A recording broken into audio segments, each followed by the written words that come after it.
Sherlock Holmes, The Rediscovered Railway Mysteries and Other Stories, by John Taylor. Read by Benedict Cumberbatch.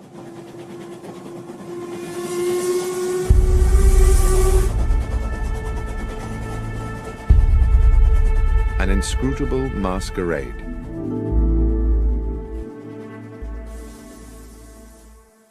In a drawer, in the bureau of an upstairs room of my current home, there is a locked cedar-wood box, which I inherited as a youth from my grandfather. This is, one might say, my box of secrets. When I was young, it contained the treasures of boyhood, a catapult, a lump of beeswax, the carapace of a crab. For many years since, it has been the repository of an archive, admittedly a ragged and disordered archive, a collection of notes and scribblings concerning some of the many cases of my lifelong friend, the consulting detective Sherlock Holmes, which, for one reason or another, I never took the trouble to write into proper reports. Having had recently a little time on my hands, I reopened this box of yellowing notebooks, and it seemed to me that several of the cases, given the ocean of time between those events and the present day, would now bear telling. And I begin by chronicling an adventure which I may have dismissed for several reasons, not because it lacked baffling and intriguing elements, on the contrary, but mostly, I think, because it was, for me personally, such a dizzying and distressing experience. It was a Wednesday evening in July, at the end of a day of strait-jacketing heat, and I sat next to the open window of our parlour at Baker Street, drinking in the air and hoping for the liberating ripple of a breeze. The newspaper on my lap reported the release from police custody of a known criminal, Tobias Organ, arrested some days previously for the murder of Max Zimmerman, a moneylender shot through the head in his small apartment in Wardour Street. In the end, there had been insufficient evidence to charge Organ with murder, even though the police clearly thought him culpable. Strangely enough, I had once met Organ myself. He had come to me as a patient suffering, as I recall, from a severe lesion to the lower back, which he maintained had been caused by a fall against a metal stanchion, but which I had little doubt was in fact a stab wound. My diagnosis was supported, I believe, by his barely veiled threat that I should under no circumstances make known his injury to anyone else. He had an unforgettable, menacing way with him, and I had felt immense relief when he left my surgery. I'd been looking forward to discussing the Organ case with Holmes, who would certainly have some views on the subject, but when he finally appeared for dinner he was irritable and uncommunicative, and from these symptoms I guessed him to be in the process of some taxing mental work. All the same, I had no wish to sit out the meal in silence. "Stifling weather to be out and about, Holmes," I said, peppering a slice of beef. "Indeed, Watson, and equally stifling to be in." He busied himself with cutting into a potato. After a while I said, "I've not seen you today. I presume you were somewhere on business." "Yes, Watson, I was." Another pause, the chink of cutlery. "Somewhere local?" "Somewhere very local, Watson. I'd expect you'd like to know where." "Well, I've no wish to be intrusive." "In the basement. I've been all day in the basement of our house, and since your desire not to be intrusive is clearly struggling against your overwhelming curiosity to know, I will tell you why I was there." And he paused and smiled, "in the full confidence that you will not breathe a word to a soul about it." "Why, Holmes, of course not, and on the understanding that if I do tell you, you will not be able to leave this house until my work is complete." "What?" I put down, almost dropped, my knife and fork. "You don't mean not leave at all?" "That's precisely what I mean. So it may be that you would prefer to forego my secret rather than consent to becoming a prisoner here for what might be several days." Hopelessly intrigued, I gave no thought to the discomfort of being shut indoors in this sultry heat, no thought to the boredom, not even any thought to the fact that I had appointments in my diary. "I'm prepared to abide by your request, Holmes." He stood up from the table, his meal unfinished, and went across to the hearth to retrieve his pipe and tobacco pouch. As he filled his pipe and lit it, he sank into his armchair. "I believe you have been preoccupied with the case of Tobias Organ, Watson." Yes, it has been on my mind. How? You twice left the newspaper open at that page. The moneylender Zimmerman, a legitimate businessman with a wife and young children, was murdered with an army rifle. The police have many reasons for believing Tobias Organ to be guilty of the crime, and one of these is that he owns an army rifle. Organ, of course, denies that his firearm is the murder weapon. Well, yes, I said, one would expect he would. But suppose, said Holmes, suppose there was a science which could with certainty tie a bullet to the gun which fired it. Well, that would be marvellous, I said. But there isn't, is there? Well, Watson, let us say that such a science is seminal. It is exactly this problem which I am wrestling with at present in the basement of the house. I've set up a laboratory of sorts down there where I can conduct some experiments. Progress is promising, and if the results are as I expect, they will certainly send Tobias Organ to the gallows. But Organ is an utterly ruthless villain, undoubtedly guilty of a number of murders, but devious enough always to palm them off on others. If he were to gain even an inkling of my work, we would be in the utmost danger. I can see that you would be in danger, Holmes, but how might I be? As I say, Watson, Organ is ruthless. To get at any enemy, his favourite trick is to abduct someone close to his adversary, often with, I'm afraid, horrific consequences. You know too much now, and since I'm not prepared to put you at risk in that way, I fear you must sit it out in these apartments. You must not answer the door, you must stay away from the windows, no visitors. You must lead the life of a prisoner until such time as this matter is settled. Well, I said, it might be good for me. I have a medical paper to write, and the period of confinement might induce me to keep my nose to my studies. Excellent, Watson. I'm sure your sacrifice will not be in vain. I really did not see myself sacrificing very much at all. I spent the evening cancelling all appointments of the following week, and went to bed rather looking forward to a few days of fruitful incarceration. The morning found me in a hopeful mood in what appeared to be an empty house. Holmes, I presumed, had already descended to his basement laboratory. Our landlady, Mrs. Hudson, had left me a pleasant, cold breakfast, an indication that she herself had had to leave the house early. The day, while already warm and bright, had not yet begun to turn oppressive. The clock over the hearth ticked slowly as I settled down to my books, experiencing for the first time since my student years some of the quiet ecstasy of study. By midday, the room had become hot. My concentration meandered, and thirst plagued me. I wandered downstairs to Mrs. Hudson's apartment and found her still absent, so I proceeded down to the basement to ask Holmes whether he knew what arrangements had been made for lunch. The door to the basement was shut, and when I tried the handle, I found it to be locked. From within, I could hear the occasional crack of what sounded like a gun being fired, and the grind of metal on metal like ball bearings rolling round an iron bowl. "Holmes, are you there? Watson, what are you doing here?" "I'm in the process of an investigation." "Indeed?" "Yes, I'm trying to find out what's happening about luncheon." "You'll have to prepare something for yourself," he called back. "I'm afraid I've sent Mrs. Hudson away. I cannot risk the lives of innocent people. And Watson, be so good as to keep away from the basement. Confine yourself to our own rooms and to the kitchen. There's a good fellow." "Very well, Holmes, but—" "Yes?" "I really would very much like a newspaper." "I'm afraid you must do without. Neither of us can take the chance of leaving here until this business is complete. Now, please, let me get on." I trundled to the kitchen. I managed to find myself some bread and cheese, which I took back upstairs. Our rooms were now very hot, and since I was forbidden to sit near the window, I ate my luncheon over my books, dropping crumbs into the creases of Gray's Anatomy and beginning to feel restless. After lunch, I managed to force myself to a little more work, but by 3 o'clock had fallen asleep in the armchair. I woke to hear the sounds of evening traffic moving along Baker Street. I listened with something like envy to the busy hubbub of those who were free to come and go, who had families to return to, and simple feasts awaiting them at convivial tables. My lot seemed bleak by comparison. Holmes did not emerge from his infernal basement, and Mrs. Hudson did not appear with an evening meal. I cannot recall how the rest of the evening passed. The heat absorbed during the day by London's pavements now radiated back to thicken the evening air. The world outside, of which I had no news, became gradually silent, and I, hungry and disconsolate, went finally to bed.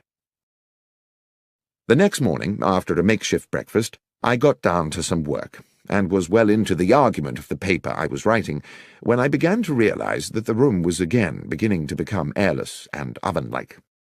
Determined not to succumb to lethargy as I had the previous afternoon, I decided that despite Holmes's strict embargo on going near the window, I simply must have some air. As I raised the sash, I saw a cab approaching along Baker Street and stopping directly beneath the window. The passenger who stepped out was Nicholas Cartwright, an old university friend now writing for the Times. I hadn't seen him for a couple of months, and he seemed about to pay a surprise visit. Desperate as I was for company, I could not forget the promise I had made to Holmes to admit no visitors. The doorbell rang. My first idea was to wait for Cartwright to give up and go away, but there quickly came a second ring, and with it a call from the street through the now open window. "Watson!" A note of anxiety in his voice, suggesting that all was not well. Cartwright was a good friend. I did not see how I could linger there pretending to be deaf when he might be in need of my help. I dashed down the stairs and opened the front door. "Watson, so pleased to have found you." The statement immediately struck me as odd, as did Cartwright's whole demeanour, but mindful of the proximity of Holmes in his makeshift laboratory, I whispered, "Look, old chap, odd things are going on. Come up, as quietly as you can. I'll explain there." A sudden sharp crack issued from the depths of the house, and I hoped that, preoccupied as he was, Holmes would have no inkling of the presence of my visitor. As we entered the parlour and shut the door, Cartwright said, "Watson, I've been worried about you. I didn't even know if I'd find you here." "Worried?" "Yes. The story in the Gazette regarding yourself and Mr. Holmes. Did you know it was in the papers?" "Cartwright, I haven't the least idea what you're talking about, and as for newspapers, I haven't seen one in days. Here." He tossed me the paper, open at about the third or fourth page, and I read the following headline and accompanying article. "Sherlock Holmes and Dr. Watson part company? After several years of celebrated collaboration, the eminent consulting detective Mr. Sherlock Holmes and his medical companion Dr. John Watson have terminated their professional partnership and, it seems, simultaneously ended their personal friendship. Mr. Holmes said that while he continued to hold Dr. Watson in high esteem and to regard him as a man of exceptional honour and professional competence, circumstances upon which he could not and would not elaborate had made it expedient for them to go their separate ways. There was no comment from Dr. Watson." I stood for a moment, holding the newspaper and averting my gaze from Cartwright. Who had written this? Did Holmes know about it? Was there some truth in it? Was Holmes's exile to the basement a way of keeping me at bay while he found alternative lodgings? "This is today's Gazette?" "Yes, Watson. I see you knew nothing about this." "Am I speaking to you as a friend, Cartwright, or as a journalist?" "Well, I suppose, unfortunately, as a friend, John. I say unfortunately because this is clearly a damned good story. But if you wish to talk to me off the record, so be it." "Off the record, then. I know nothing of this, and I don't know whether Holmes has had a hand in it. He's conducting some very secret business at present, and possibly it's connected to that. That's all I can tell you, I'm afraid." "One thing does baffle me," Cartwright said. "How did the Gazette get the story without us getting it too? Anyway, I won't make anything of this, John, until you give me the go-ahead. But I hope if there does turn out to be an exclusive—" "You'll be the one to get it," I said. "Thank you, Nicholas." I saw him down the stairs and closed the front door behind him, finding myself relieved that he had gone. I had no idea that I would be seeing him again soon under even more peculiar circumstances. But determined that now I must confront Holmes with this business, I knocked on the door of the basement. "Holmes?" A long silence. "Holmes? We must speak." "Not now, Watson." "Holmes, there's something I must discuss with you urgently. Something in the newspaper." There was a scuffling and the basement door opened. "Newspaper? How did you get a newspaper?" Cartwright called. He'd seen an article— Yes, Holmes interrupted. Yes, the article. I dare say you would appreciate an explanation. Give me half an hour. A little later we sat opposite one another in our sitting-room. The evening was still close and oppressive. "The newspaper article," said Holmes, "was an unfortunate necessity. I hope it has not caused you too much embarrassment, Watson, and when this business is finished, all will be rectified." "But why," I said, "report us as having quarrelled?" "Bear with me, Watson, I beg of you. As you know, I have tried to keep my work here secret, but how certain can one be of that? The police are involved in these matters and are aware of my experiments, and who knows whether some junior or even senior member of the force is not in league with that utterly ruthless villain. Now, having been alerted to that newspaper report, might it not be the case that Tobias Organ would assume that you were no longer in London? At any rate, he would certainly be likely to assume you were no longer sharing these premises with me." "You gave the story to the Gazette to protect me?" "Yes, Watson. That was my purpose." "I just wish that you'd consulted me first." "You were not supposed even to know about it, Watson. And if you had not had a visit from Cartwright, you would never have seen the article. It was unfortunate that he came when he did." "It was the article that brought him." "Yes, a miscalculation on my part. Now, it is late, work to do tomorrow, and I must insist on extracting from you another guarantee." "What's that, Holmes?" "That you will not, under any circumstances, interrupt my work again. It's all very delicate, and a disturbance at an inopportune moment could ruin everything. Is that clear? Not under any circumstance." That night I lay awake in the muggy heat, the bedclothes pulled back, and grieved for what I calculated to be the death of my reputation. At least I imagined that's how the world would see it, or at least that portion of the world that reads the London Gazette. Holmes and Watson have parted company, but there is no comment from Watson, only a nobly worded valediction from the great detective. Such bitter thoughts polluted my restless waking and tormented my subsequent dreams. And added to all this, there lay a sense that things were still not clear, that something crucial remained unspoken. I woke early, but exhausted. Without going near the window, I took in what I could of the wakening day. The street was quiet. I dressed slowly and descended to the kitchen to find something to eat. The rattles and sharp cracks of Holmes's experiments had already come to life below in the basement, and I wondered whether he had even bothered to go to bed. I was making a pot of tea when the doorbell sounded. The noises from the cellar did not pause, so I assumed that Holmes had not heard the bell. I could see nothing of the front of the house from the kitchen, but after I had taken a few steps up into the lobby, it became clear by means of a side window that the visitor was once again Nicholas Cartwright. I went to the door and admitted him. "Cartwright?" "What's going on, Watson?" "What do you mean?" "I mean, what game is being played here?" "Cartwright? I've no idea what you're referring to. You better come up." He was, I could tell, steaming with anger, though I had no idea what I could have done to arouse it. He would not sit. He stood with his arms behind his back, a man preparing to deliver an accusation. "You told me you were inescapably confined to this house?" "Yes, Cartwright, and so I have been. This is the third day." "Excluding yesterday night, you mean?" "No. I was here yesterday night, too, tossing and turning in my bed at the thought of my ruined reputation." "Watson, see here. Yesterday you prevailed upon my friendship by confiding in me matters which, as a journalist, I considered more than worthy of publication.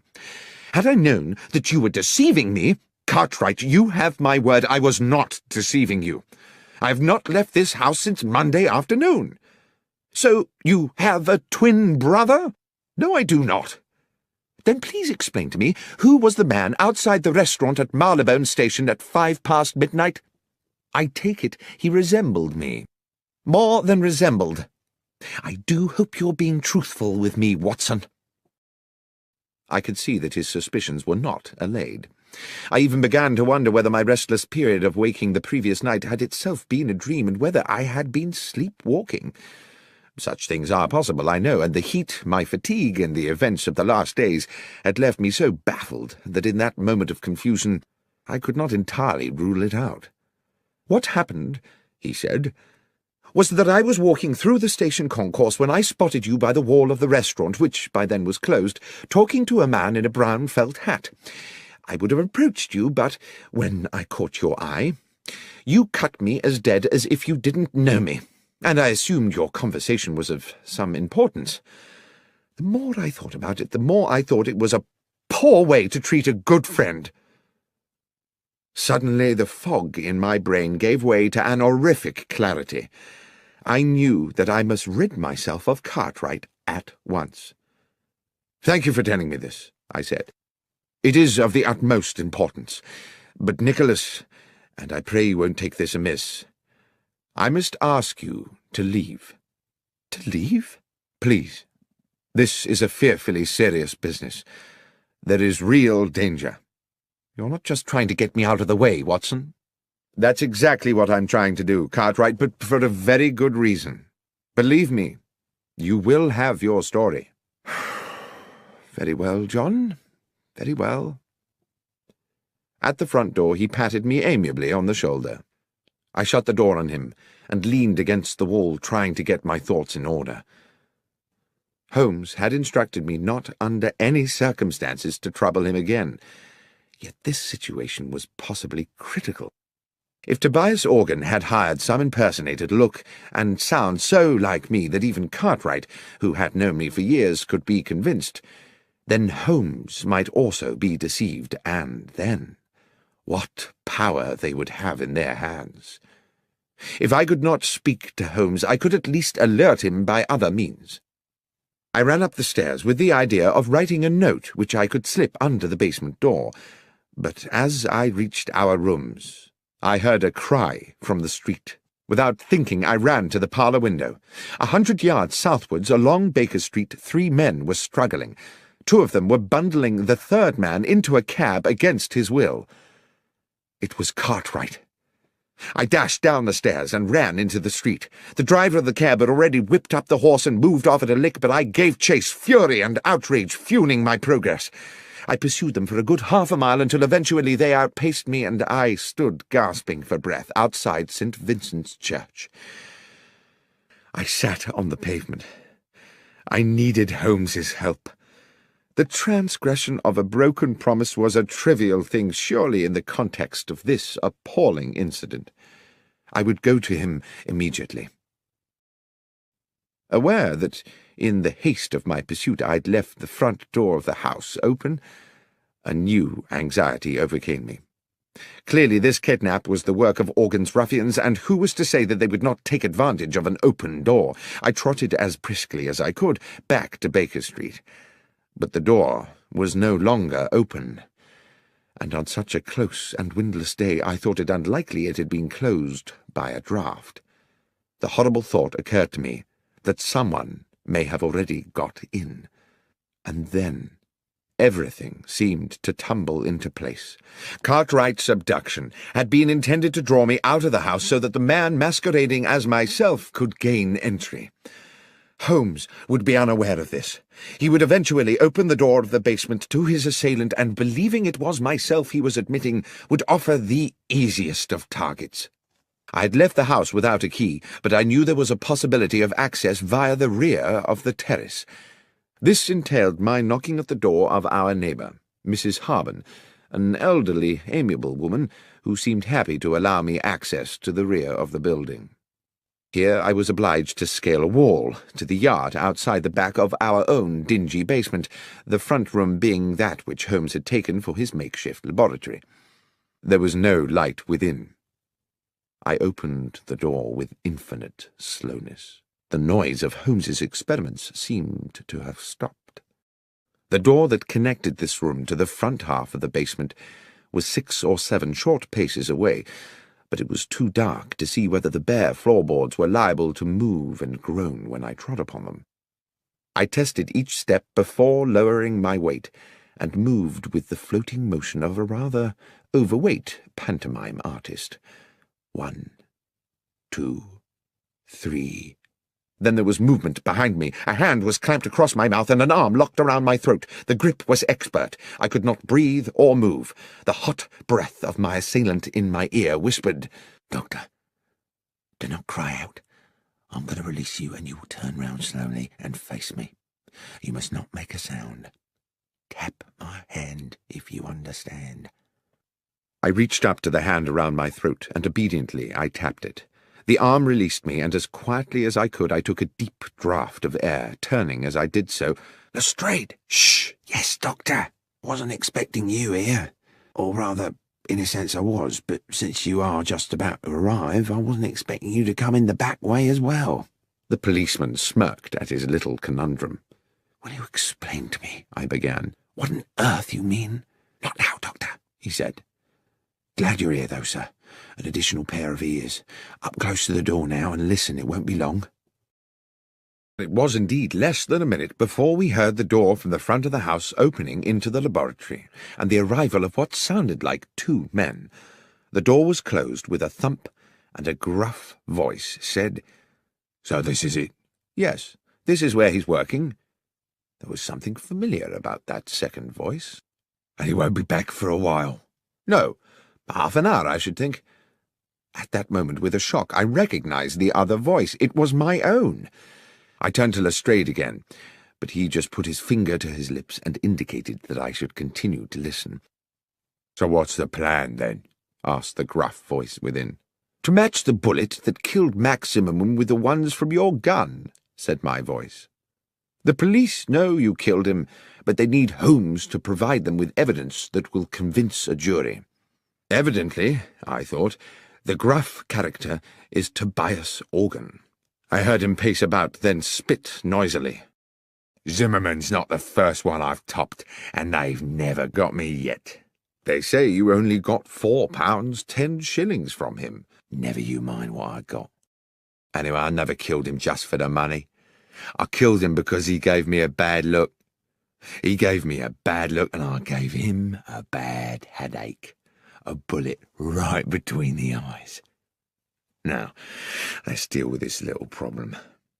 Suddenly there was a tumultuous crash, as if one of the walls had fallen in. "In we go, Doctor," said Lestrade. He pushed the door hard, and we rushed into the laboratory, where Organ had kicked Holmes's equipment flying in all directions, and where, to my amazement, I saw that he was now being attacked by myself. A perfect duplicate of me cracked him a right hook, then a left hook, and then felled him with a blow to the side of the head. Organ hit the floor like a sack of cabbages. Lestrade was on him in a flash, cuffing Organ's arms behind his back. Lestrade blew his whistle and then proceeded to arrest him. As I stood back to get a better look at my other self, the duplicate doctor put a hand to his own face, wrenched at his upper brow, and pulled and stretched until he had removed his entire face, revealing, beneath the peeling mask, the flaming eyes of Sherlock Holmes. The next moment Lestrade's officers came bursting through the basement door, and Tobias Organ was dragged away. The heat of the day had given way at last to a pleasant evening. Mrs. Hudson had returned to the house and provided Holmes and myself with an excellent evening meal. Now we sat with our brandies, and Holmes with his pipe at the open window, where a gentle breeze lifted the curtains and refreshed the parlour.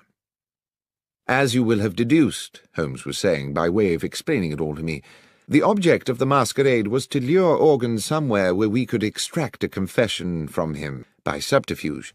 "But your ballistics experiments," I said, "would they not have been enough to convict him?" "It is a science only in the imagination," Holmes said, "and though one day I'm certain it will be more than that, there is much more work to do than I could accomplish in a fortnight. But Lestrade and I agree that if Organ believed himself to be at risk from my experiments, he would wish to destroy them. What on earth were you doing in there, Holmes, if the thing was a complete hoax?" "I'm afraid I did deceive you a little. I was not in there all the time. The mechanism of an old railway clock and a device employing elastic and a drum skin were intended to give the ear the impression of ongoing industry. "Well, it certainly deceived me," I said. "But was it really necessary for me to be incarcerated for the duration?" "I'm afraid so, my friend. If Organ, through one of his spies, had got wind that there were two Watsons, the trick would not have worked. What's more, it was necessary for him to believe that you and I had quarrelled, and therefore that the good Dr. Watson might be in the market for a bit of betrayal. Unfortunately, your friend Cartwright saw me meeting Organ's accomplice at Marylebone Station, and almost let the cat out of the bag. It was necessary for us to put him somewhere safe. Lestrade's men kindly subjected him to a temporary and very comfortable period of kidnap. It was you who had him dragged away." "Yes. I had not calculated that you would follow him, of course, or that you would be locked out and find yourself clambering in through the back. But it turned out well. You will make an additional witness for the prosecution." "Do you think they'll convict him?" "Oh, yes, Watson. His confession today was as clear as a bell. Tobias Organ will hang. As for you, my friend, I have given you a terrible time, and as a reward, I'm going to take you to the opera." "Tonight?" "Yes, tonight. Gilbert and Sullivan. The Mikado." "But, Holmes, my memory is you don't much like Gilbert and Sullivan." "No, Watson, but you do. And besides, I have to confess to having a soft spot for the Lord High Executioner."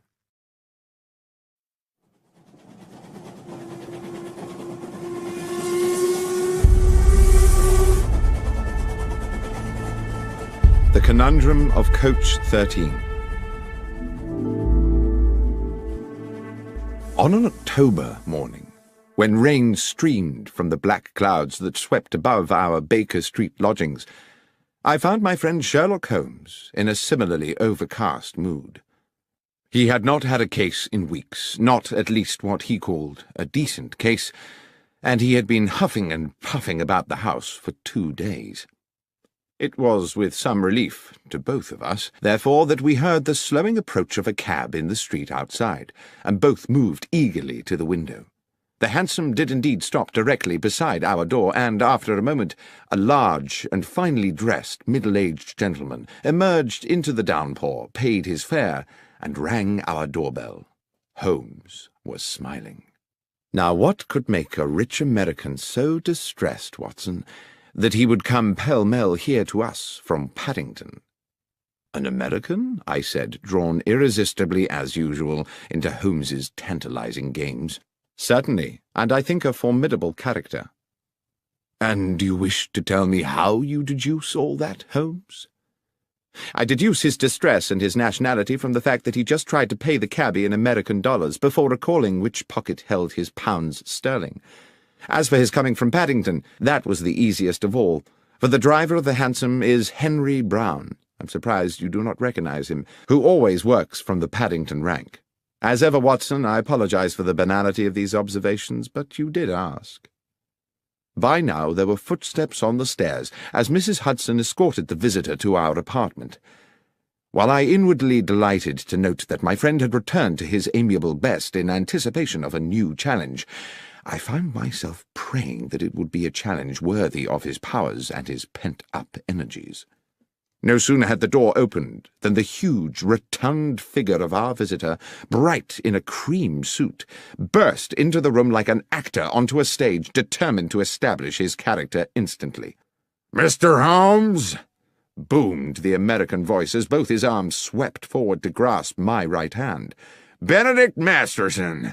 What a great privilege to meet you!" "Delighted, but I am Dr. John Watson," I replied. "This is Mr. Sherlock Holmes." With equally booming apologies, he bowed charmingly to me and turned to my friend. "Ah, yes. Now I see. Unmistakable, unmistakable." The impression given was that he had found the first Sherlock Holmes of his acquaintance a little short of his expectations. "Mr. Holmes, I wish to ask you to act for me in a business both mysterious and distressing." "You had better sit down, Mr. Masterson," said Holmes, "and tell us everything." and having settled his cream-covered bulk into an armchair and accepted a cigar, on which he continued to puff anxiously as he spoke, the American told us his story. "I am a dealer in gold, gentlemen. Gold has been my life. My father owned small mines in Nevada, which gave us a comfortable living. In my turn, through judicious trading, I've made these assets yield a fortune. I came to London last week because your own Bank of England had made an order for a substantial quantity of gold bars to boost its reserves. The bullion was shipped into Bristol Harbour and transferred yesterday onto a chartered London train for transfer to the bank. I have been in London doing the paperwork, of which there is, let me assure you, no small amount. And I went to Paddington this morning to meet the consignment. The train was there, the gold was not." "I see," said Holmes. "Stolen." "Undoubtedly. How much?" "We're talking 4 or 5 millions, Mr. Holmes." "That's a large loss. Is the gold insured?" "Indeed it is, but you know insurance companies, Mr. Holmes.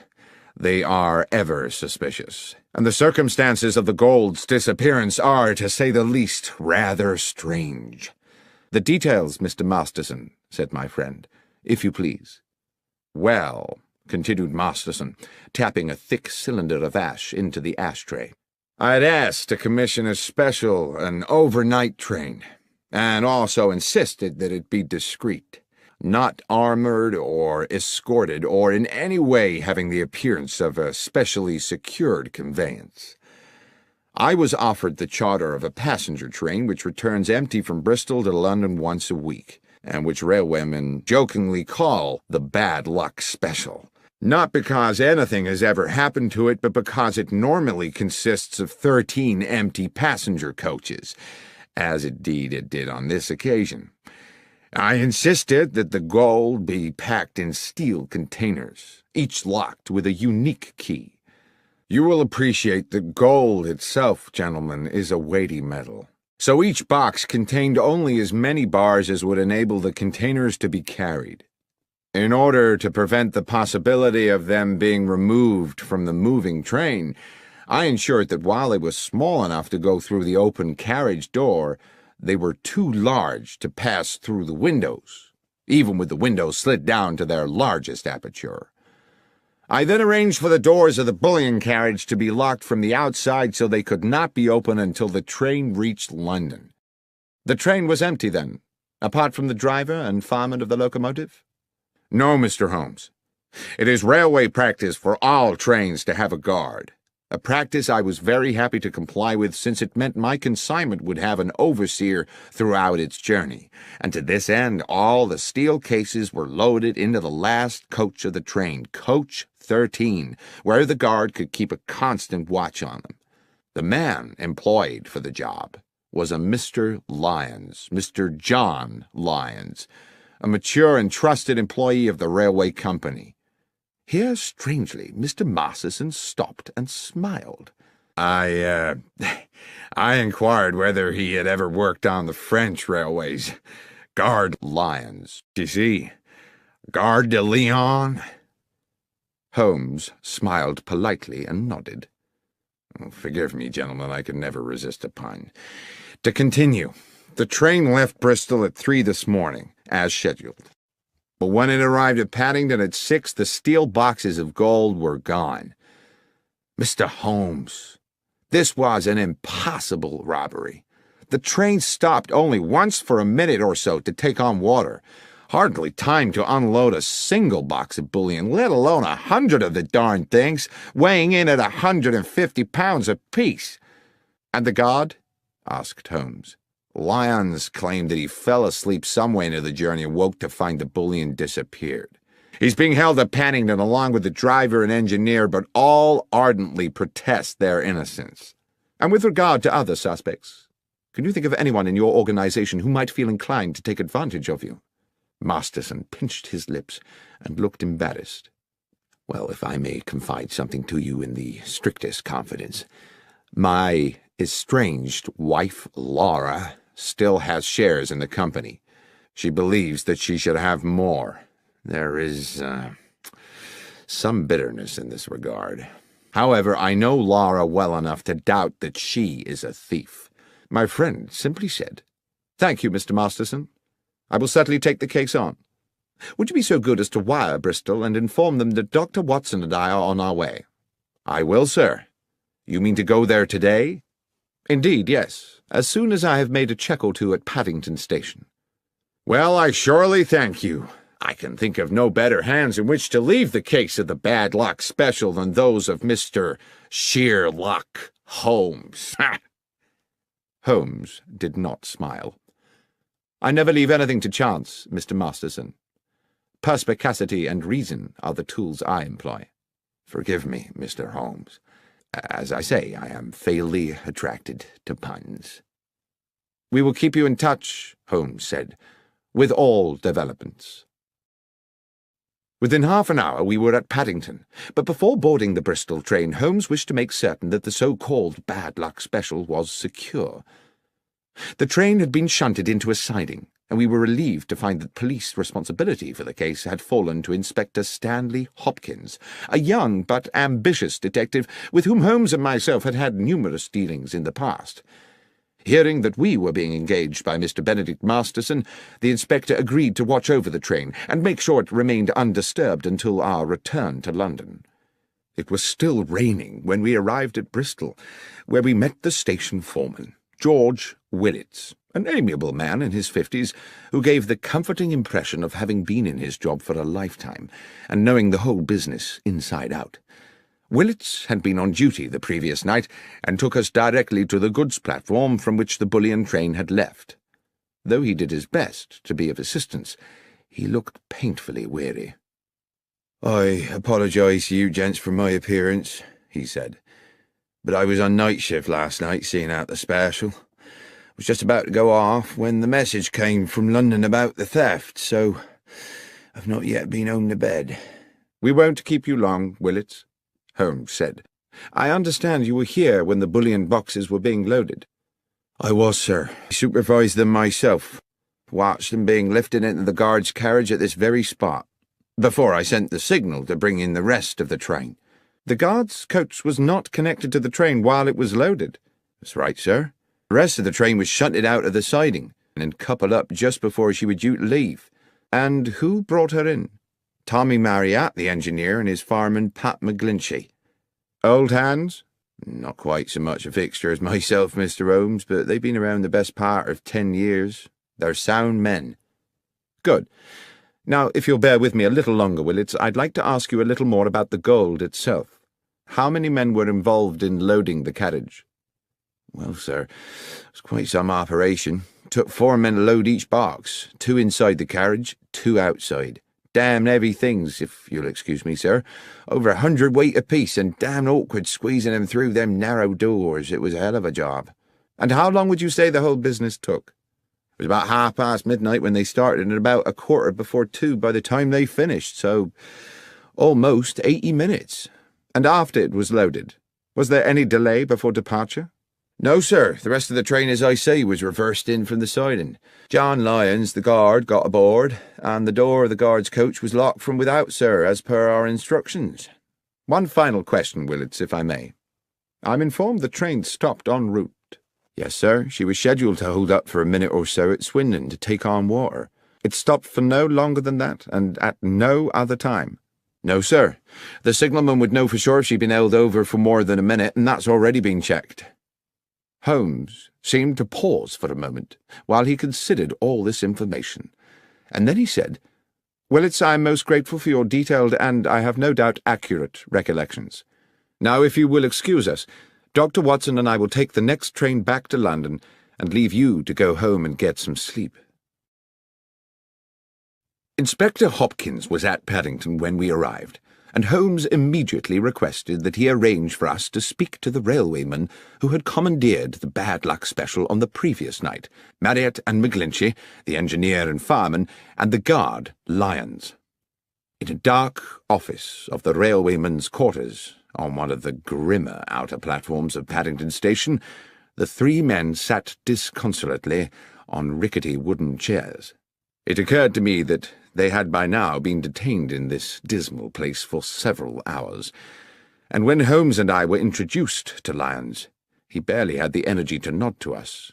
But he did speak, his words almost drowned in the muffler which half covered his mouth. "I dare say you think me a thief, Mr. Holmes, from what you'll have heard. I'm not, sir, but what I have done is derelict my duty, so maybe I deserve what's coming." "I want to assure you, Mr. Lyons," Holmes said, "that my intention here is to uncover the truth, and uncover it I will. If you are, as you say, innocent of any crime, you have nothing to fear from the law. But tell me how you think you failed in your duty." "Well, I were meant to keep me eye on the shipment, sir, weren't I? But I fell asleep. It's not something I make a habit of, but this time I did." "And woke to find the bullion gone?" "A nightmare, sir. I suppose I should have stopped the train with a pull cord, but I was in a bit of a daze." "How long do you think you slept?" "I've thought about that, sir. I remember us passing through the White Horse Valley just before Swindon, and when I woke up, we were about 10 miles out of it and past the Lumsey Water Tower." Holmes looked towards the fireman McGlinchey, a plump man with rich black curls. "When you stopped to fill the tank, did you notice anything odd?" "No, sir. It was a dark night, and there were no lights there save the fire from the boiler. You couldn't see 20 feet beyond the train." Holmes turned back to Lyons. "I would like you to describe to me the events of yesterday evening." "Well, sir, I wasn't due to start my shift until 1 in the morning, so round about 12 I had a brown ale in the railwayman's canteen and collected some sandwiches and a can of tea for the journey." "Just tea and sandwiches?" "Yes, sir, and a piece of seed cake, if that's not too much detail." "There is no such thing as too much detail. Please continue with your story." "Well, at about 1:30 I made my way over to the goods platform. They just finished loading the bullion into the end carriage, and the other part of the train had been brought in and coupled up. A gentleman in a suit gave us final instructions. To the engineer and fireman Tommy and Pat here, he said the train was cleared to London, with just the one brief water stop, which was under no circumstances to take more than 3 minutes, and if there should be an emergency, they weren't to leave the cab.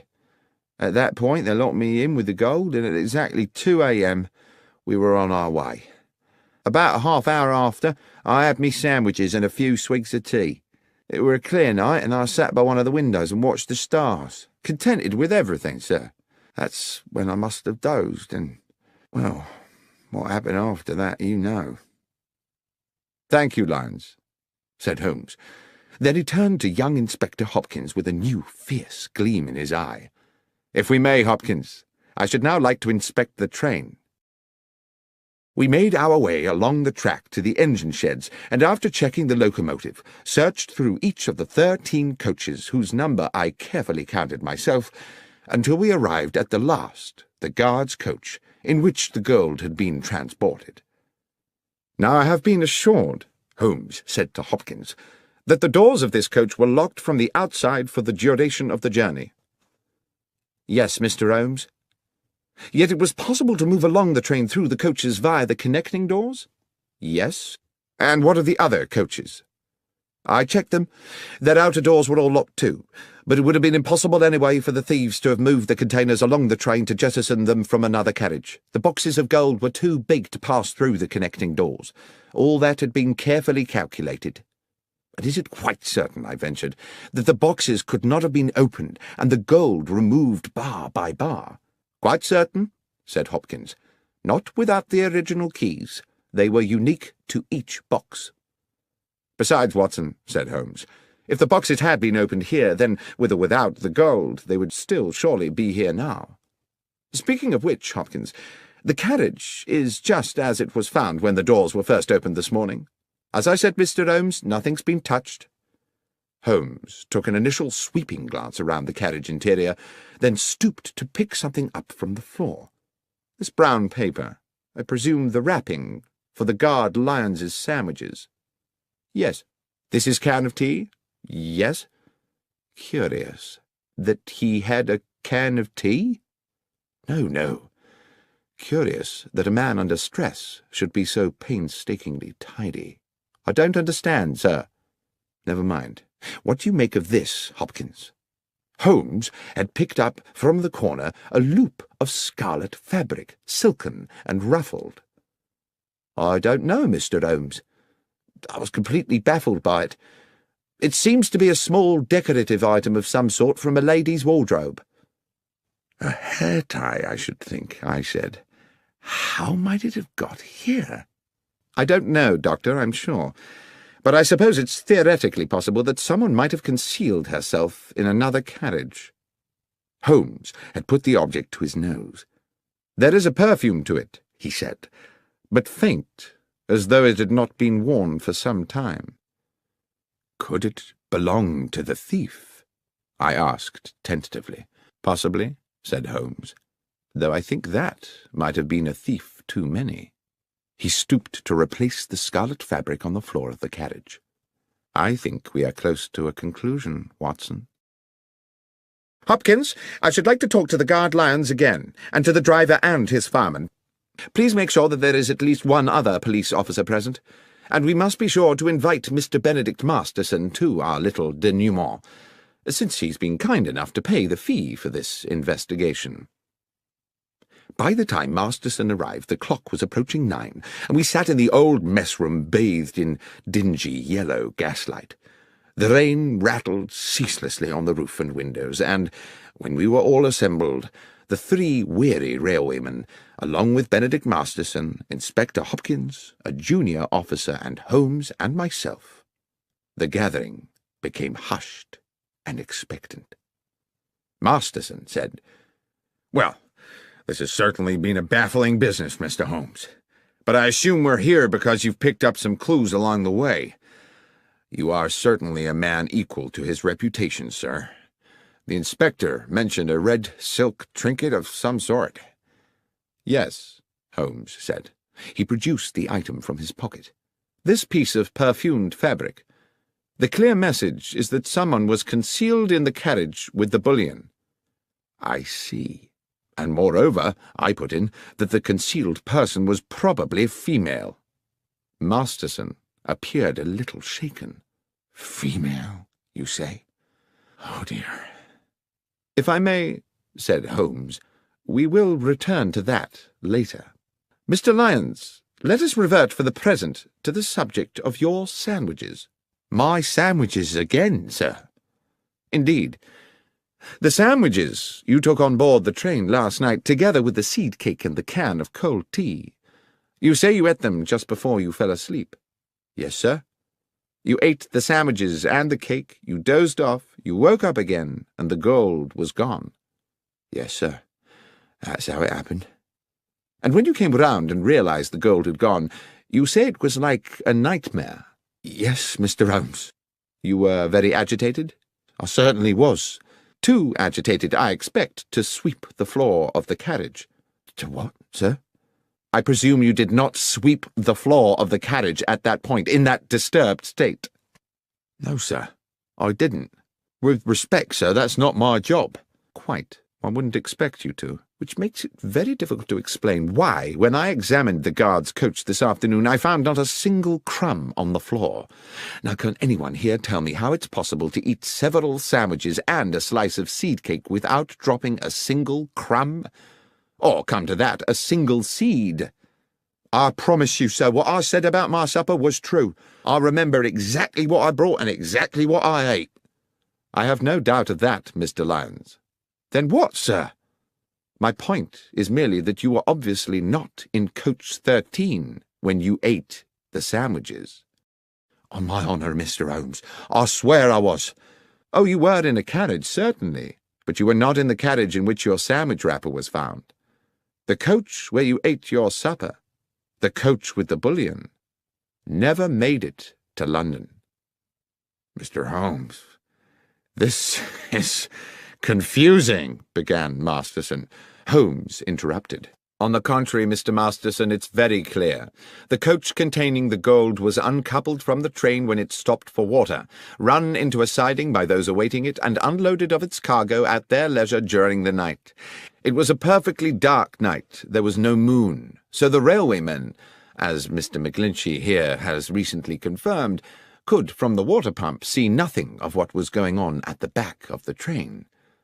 "But, Mr. Holmes," said Inspector Hopkins, "the bad luck special has 13 coaches. Everyone knows that. And you will no doubt yourself have noted that we passed through exactly 13 coaches in our inspection of the train this afternoon." "Oh, it has 13 coaches now, of course, Inspector," Holmes said.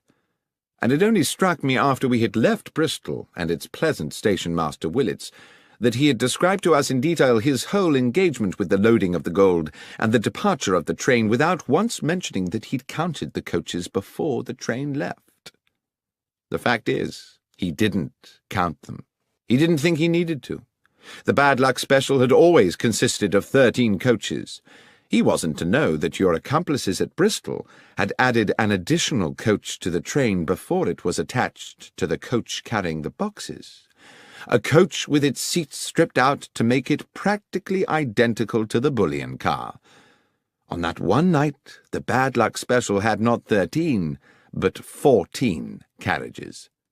When the train stopped to acquire water, it simultaneously shed a coach, and it very nearly," he continued, turning back to Lyons, "shed a guard, too.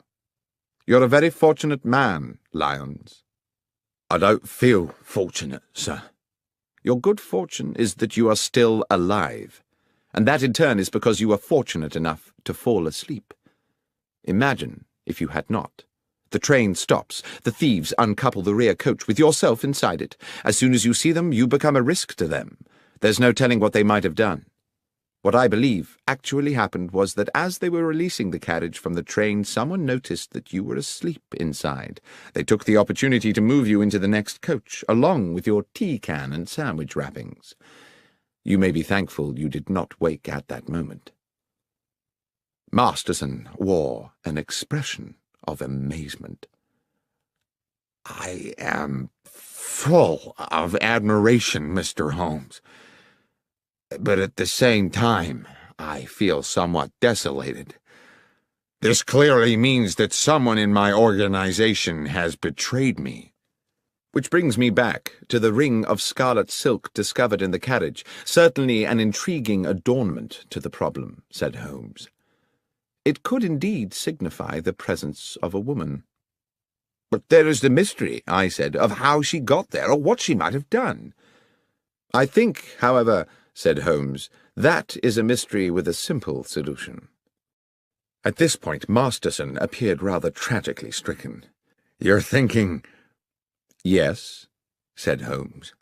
"You're thinking that my estranged wife, Laura— Dear God, that foolish woman—" "Oh, come along, Mr. Masterson. You know full well your wife had nothing to do with it. There was no one aboard the train save the 3 men here, driver, engineer, and guard, and none of them had anything to do with the robbery." The 3 railwaymen looked at one another as though they had suddenly had revealed to them their entitlement to a joint fortune.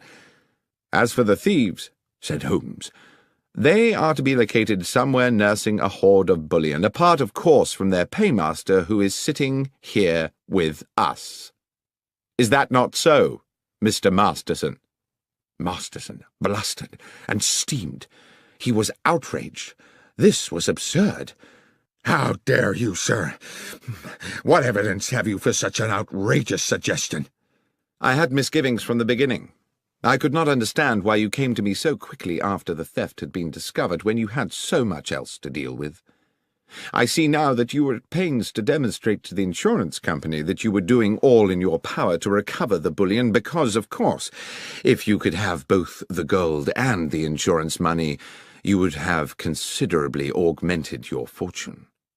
But worse still, what your partners in crime would have done to Mr. Lyons, had he not had the good sense to fall asleep on the job, hardly bears thinking about. You were prepared not just to steal, but to be an accessory to murder." "This is speculation, Mr. Holmes. This would not stand up in court. You should be looking for another felon. What about that red silk ring?" "Ah, yes. You've been very subtle about that, Mr. Masterson, suggesting your wife's name one moment and the next assuring me that she could not possibly be implicated. I doubt whether you thought she would be, but you certainly sought to throw me off the scent. What was that item, if not a red herring? And is that not, for those who like to play games with words, another way to say a red herring? What fun you no doubt planned to have with that joke, Mr. Masterson, had you got away with this business. Now it seems the joke is on you. That was one pun, Mr. Masterson, which you would indeed have done better to have resisted. But whether justice was fully done is a moot point. In expectation of reducing his own sentence, Masterson eventually divulged the names of his accomplices and led police to the embezzled bullion. And although he was committed to prison for several years, it was clear that once his sentence was served, he would continue the life of a wealthy man.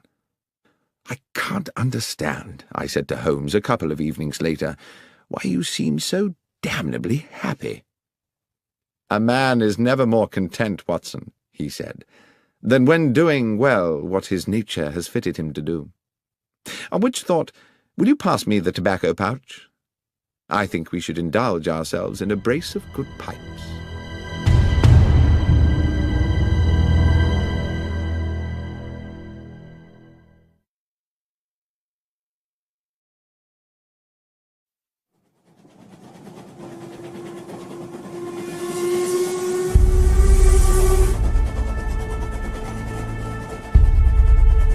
The Trinity Vicarage Larceny.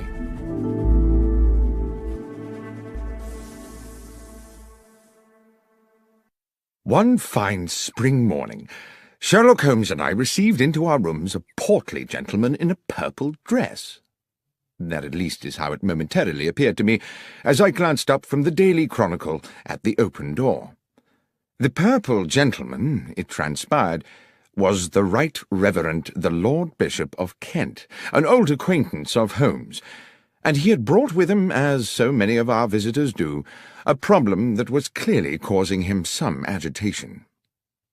Mollified a little by coffee and a cigar, Bishop Spriggs needed no prompting to divulge his story. "The nub of my problem, gentlemen, is an unfortunate young priest. A young man of promise and talent, very popular with his parishioners, who has inadvertently got himself into deep water." "Intriguing," said Holmes.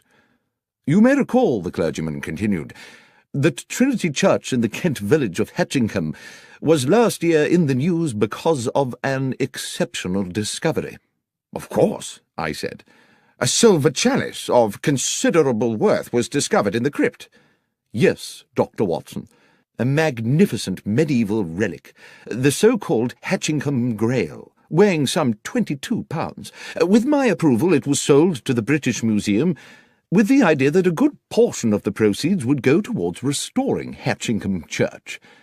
The Reverend Kingsley, pending the beginning of the building work, had locked the money up in the church crypt. It was stolen yesterday. Holmes, you can imagine what an outcry there'd be if this found its way into the papers. It would be bad for Kingsley and the Hatchingham parish, and goodness alone knows what it would do for the reputation of the church. At any cost, the money must be recovered and the thief put away. And I mean any cost, Holmes." "Let us not concern ourselves with fees just yet," Holmes said. "Are there any clues at all as to who might be responsible for this theft?" "I'm not sure about clues," replied the clergyman. "Kingsley did make some sort of an attempt to discover the identity of the villain by chasing him over the fields after the theft, but I'm afraid he didn't get very far." "I think we had better meet the young reverend," said Holmes, "as soon as is practical. Watson, would you be at liberty to accompany me to Hatchingham for a few days?" "I'm utterly indebted to you both," said the bishop. "I dare say while you're in Hatchingham we could put you up at the Trinity Church Rectory. Or there's the Jolly Bulldog, if you'd prefer an inn."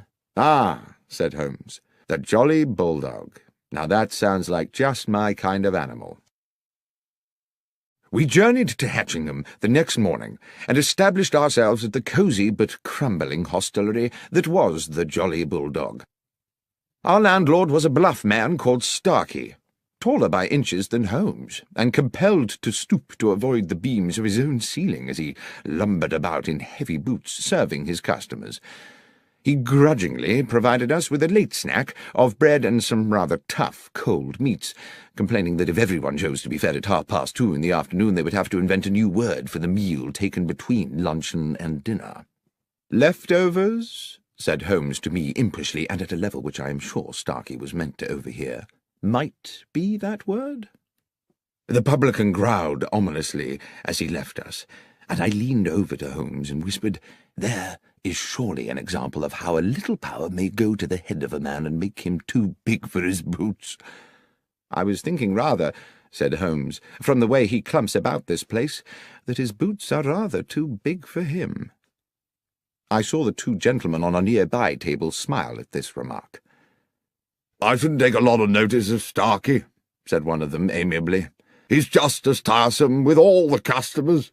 The gentleman introduced himself as John Hapton, and his companion as Matthew Winslow.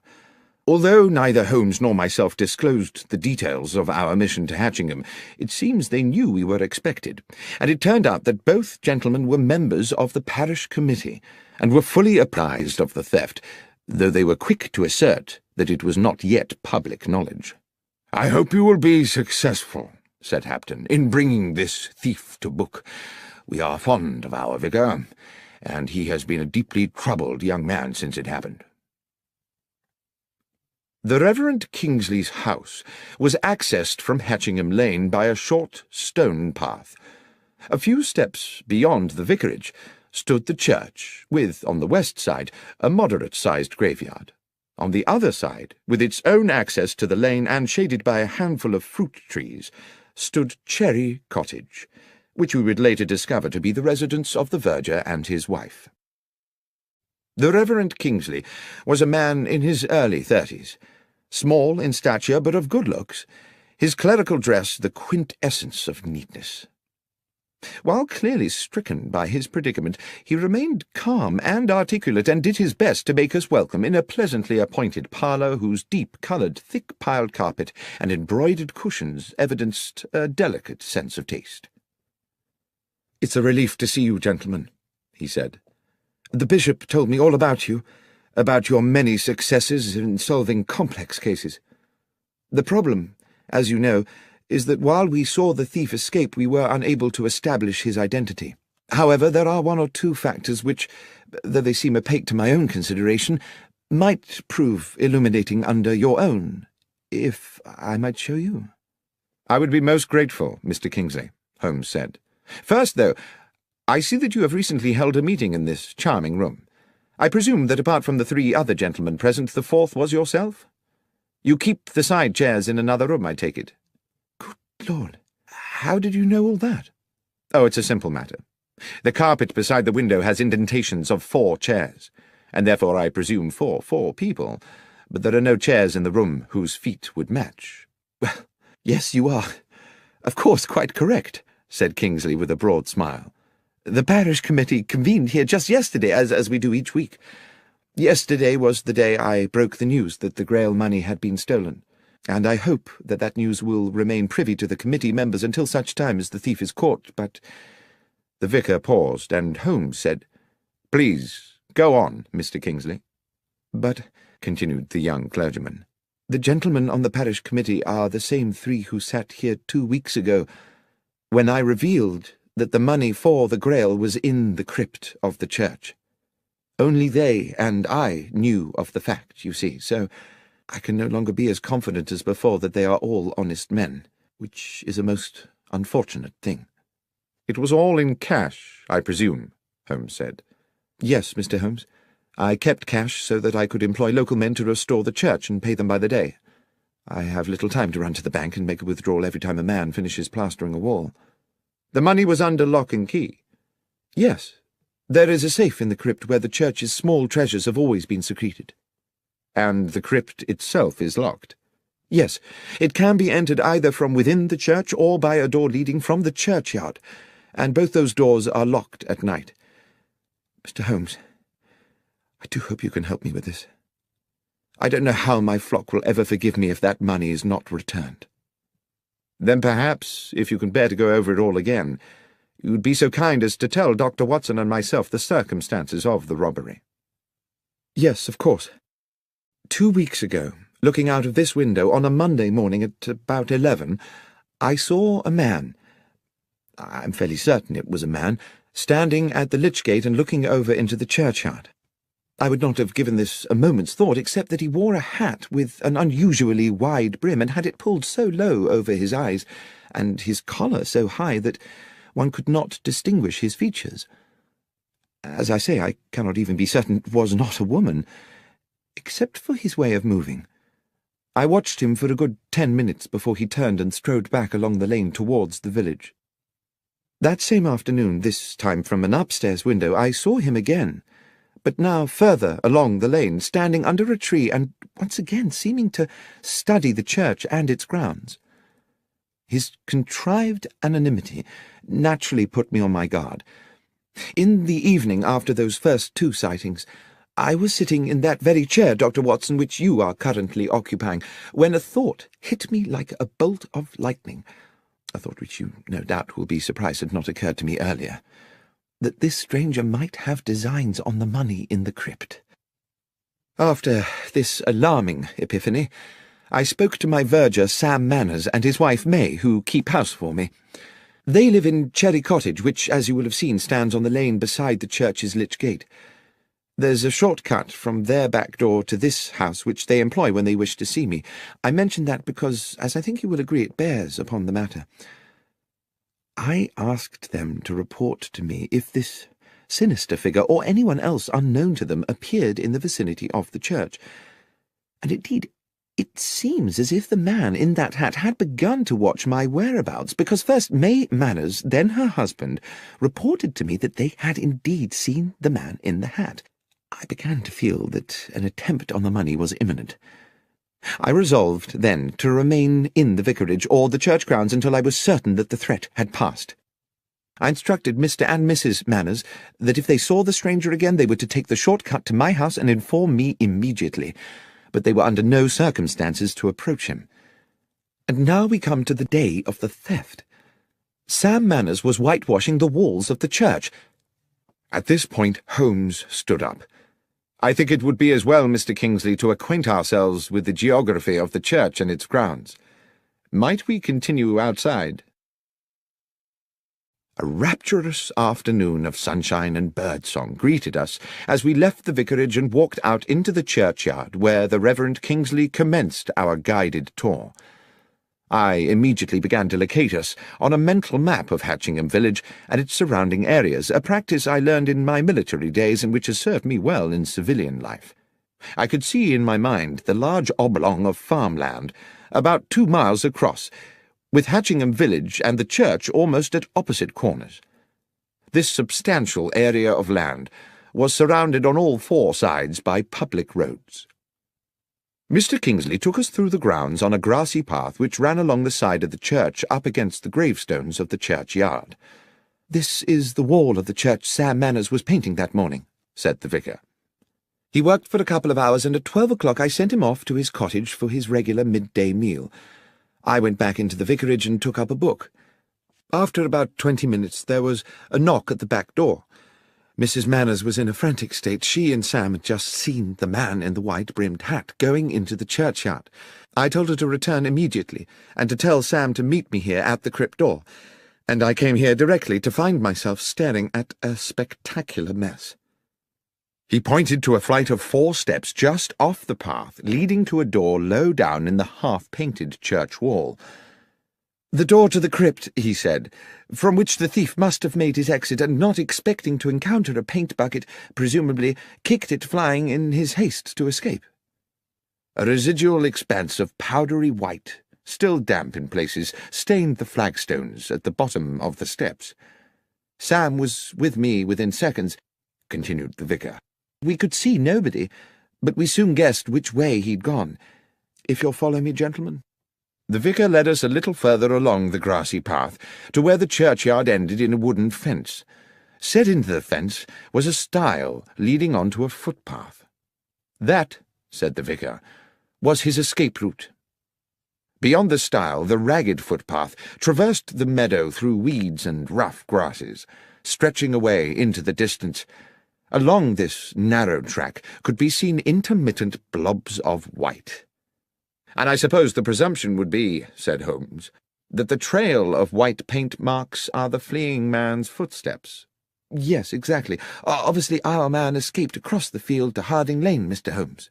My companion nodded. He stopped at the stile. "There are 2 white handprints here," he said. "A right hand and a left hand. The fellow was in some haste, as indeed one would expect." Holmes crossed the stile athletically and walked a little way into the field. Bending down, he examined one of the white marks, then plucked up a handful of grass and returned to us. "Thank you, Mr. Kingsley. I think I've seen all I need to here. Is there anything else you think might help us?" "Yes," said the vicar enthusiastically. "Back at the house." Holmes requested that Sam Manners and his wife join us in the vicarage, and a little afterwards in Mr. Kingsley's kitchen. Mrs. Manners set herself to the task of making us all tea, while Holmes paced the stone floor slowly. I sat at the kitchen table with the vicar and Sam Manners, a ruddy man in his early 40s, whom Holmes was now addressing. "So, Mr. Manners, you are the only person to have caught a glimpse of the man in the hat on the day of the robbery?" "I believe so, sir. I was at the window taking my lunch. I saw this feller in the big hat looking up and down the lane a few times as if to check all was clear, then enter the churchyard. Straight away I said to Mrs. Manners to go by the back door and tell the vicar." "And you yourself waited in the cottage until Mrs. Manners returned?" "I did, sir." "For how long?" "Not more than 2 minutes. She told me the vicar wanted me to meet him out by the church. I dashed right out." "And found the Reverend Kingsley waiting for you?" "Yes, sir, and the door to the crypt wide open, whitewash everywhere." "The crypt door had been locked before you went to lunch?" "Oh, yes, Mr. Holmes, it always was." "And that was when you noticed the trail of paint?" "Exactly, sir, and set off to follow it. You must have only been a short way behind the thief." "Must have been, sir, but he moved like the wind. We was across that meadow in less than 5 minutes. It's a good 4 furlongs, and never caught up to him.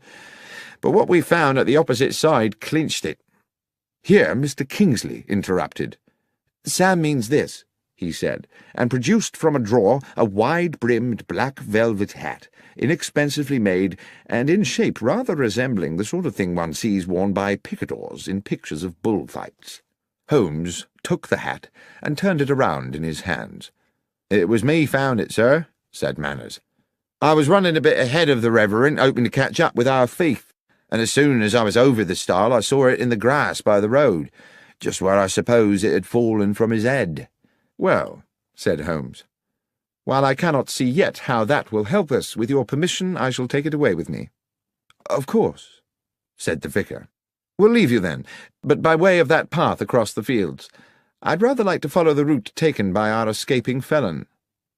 And so it was that we made our farewells and set out from the churchyard across the wide meadow towards Harding Lane. Although it had been a week since the church thief had fled, there remained a clear trail of white footprints across the entire width of the field. The path ended at another stile, which gave onto the shaded narrowness of Harding Lane. We calculated that to return to Hatchingham village we could go in either direction around the perimeter of the meadow. We took the route west along the Pincham Road rather than going east and back via the church. As we walked, my companion looked repeatedly this way and that, into the fields at the roadside, the patches of scrubland, and the bushes and trees. "If you note anything, you must let me know, Watson." And I agreed that I would. But the fields lay bright and innocent in the late afternoon air, and the trees were populated only by birds jubilantly enjoying the sunshine. Then, as we crossed a bridge over a gurgling stream, Holmes stopped halfway. "There's something there. Do you see?"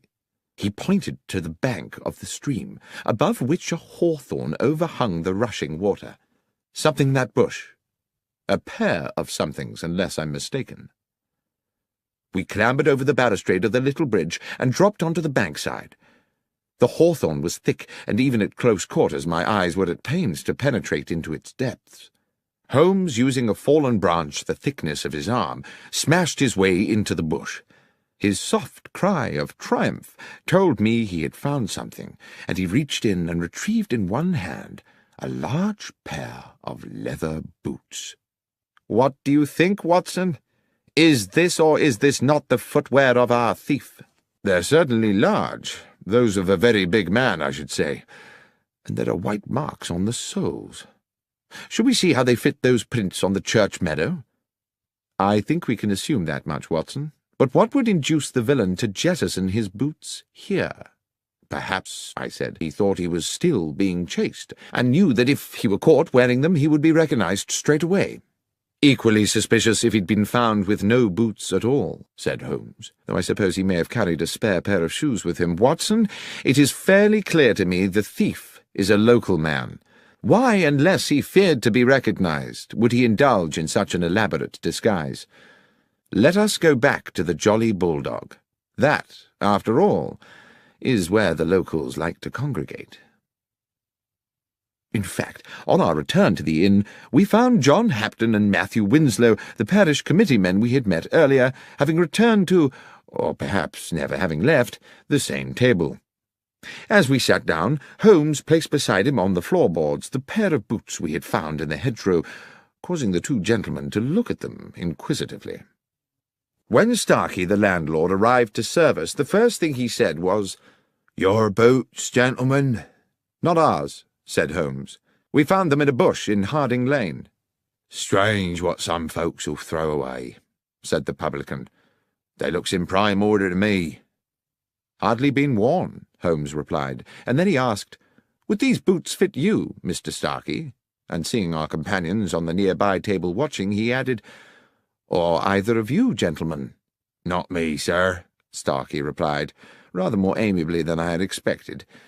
"I know my boots look weighty, but my feet ain't so big as you might think. It's just I'm subject to blisters." "But you find big boots help your blisters?" I asked, my experience of patients suffering with that condition telling me the opposite. "No, sir. To start the blisters, I need to put on 3 pairs of thick hose, so I always gets my boots well over my proper foot size." Then, rather sardonically, he said, "Thank you, though, for asking, sir." Mr. Hapton on the next table asked, "Do you mind me asking, sir, what's your interest in boots?" Holmes said, "It's an investigation we are conducting in which boots have, well, some scientific significance." Then to me he whispered as our neighbour turned away with a disbelieving grimace, "It's as I thought, Watson. We have our culprit." "Starkey? No, not Starkey. One of these—" and I indicated with my thumb the 2 men from the parish committee. "No, Watson." "Who, then?" "These boots, Watson, do you observe nothing untoward about them?" "No, not at all. They're practically new. They're of a large size. Apart from that, they are undistinguished." "On the contrary, my friend, I would say they were distinguished by a lack of paint." "I beg your pardon?" "I mean, Watson, that there are white marks on the soles, to be sure. But tell me, pray, how a man with his hands covered in whitewash could have unlaced and removed his boots without leaving marks on the laces?" "I don't know," I said, "but it would be a singular coincidence if someone completely innocent had jettisoned a pair of boots with paint on the soles."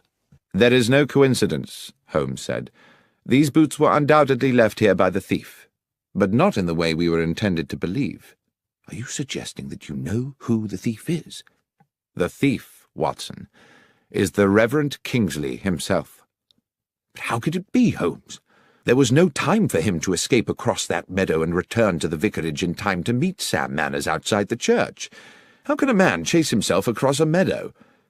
"As you know, Watson, we are due to meet the bishop this evening at Trinity Vicarage, so let us finish our meal. I will explain everything there." We had promised the bishop an interim meeting at the vicarage to advise him of our progress in the case, which no doubt the clergyman expected to be only moderate this soon after our previous meeting. But we had hardly settled to our sherry in Mr. Kingsley's comfortable parlour than Holmes declared dramatically, "You will no doubt be delighted to know, gentlemen, that Dr. Watson and I have solved the case."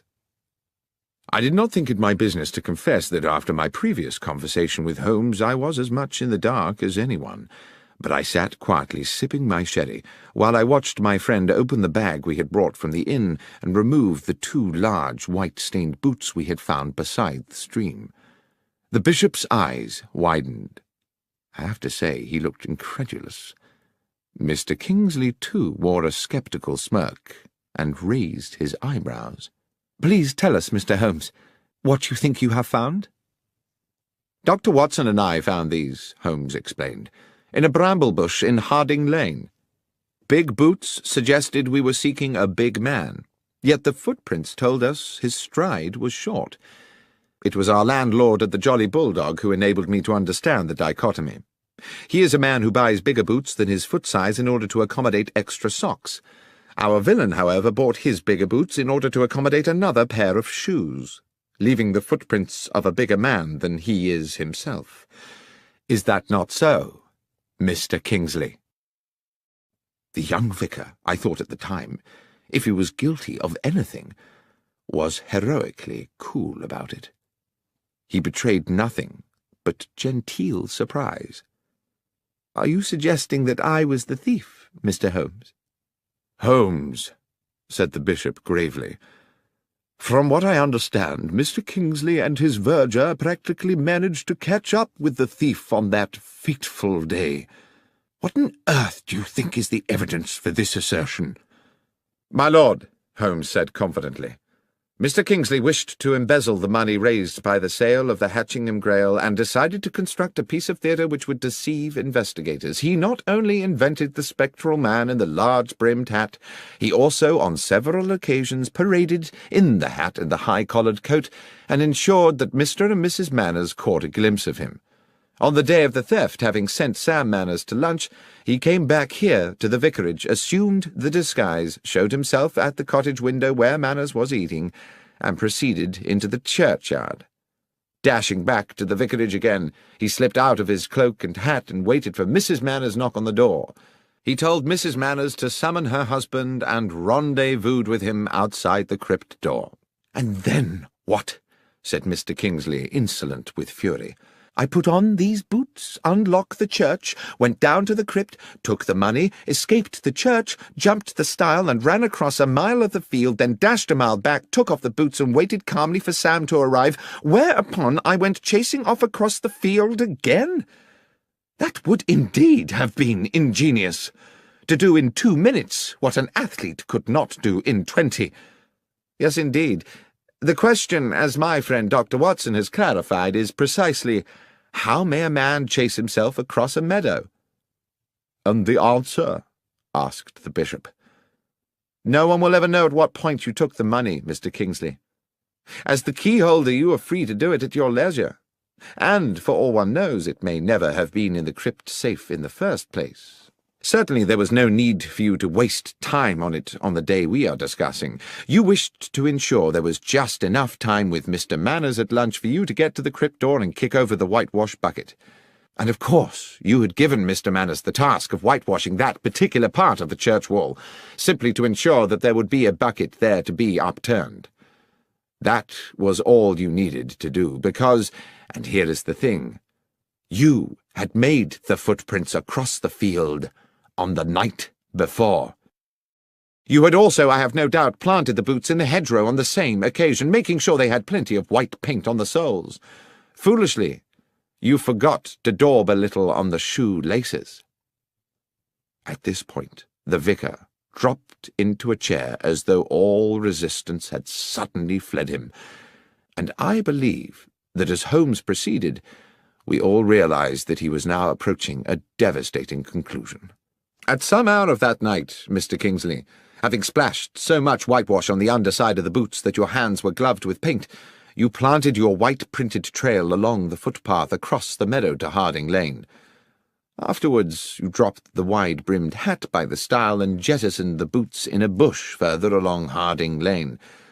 The trail of prints was therefore neatly in place for the deception next morning, and I dare say you were solicitous to keep Mr. Manners away from the stile, where he might prematurely stumble upon your, if I may so misname it, handiwork." "But one moment," said the bishop. "If Mr. Kingsley had dropped the hat the night before, how could he have been wearing it that morning?" "Well, of course, that's simple," said Holmes. "There were two hats. And finally, there was the question of the keys." "What question was that, Holmes?" I asked. "I don't recollect any mention of keys." "Precisely. There was a distinct absence of any such mention. Why? Because a key would have been needed to enter the crypt, and Mr. Kingsley thought it better not to raise the tricky matter of how such an intruder might have got hold of one." The pale face and slumped figure of Mr. Kingsley indicated his utter defeat. The bishop clearly needed no further convincing. "The money, Kingsley," he said. "Have you spent it?" The vicar looked bitter. "I'm a gambler, Bishop. And the truth is that over the years I have burdened myself with appalling debts. I started to use the church money bit by bit.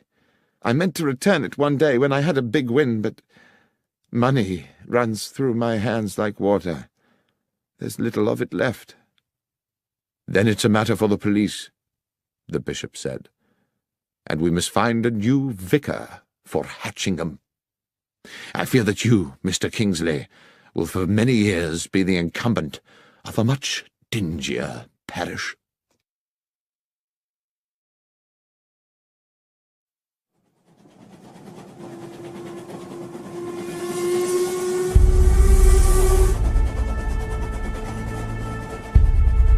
The 1059 Assassin.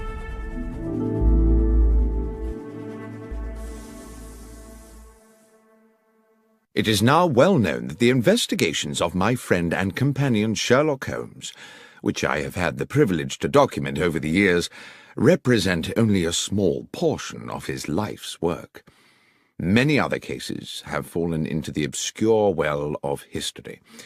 But nothing departs this world without leaving some trace or memory, and now and then an old story rears its head.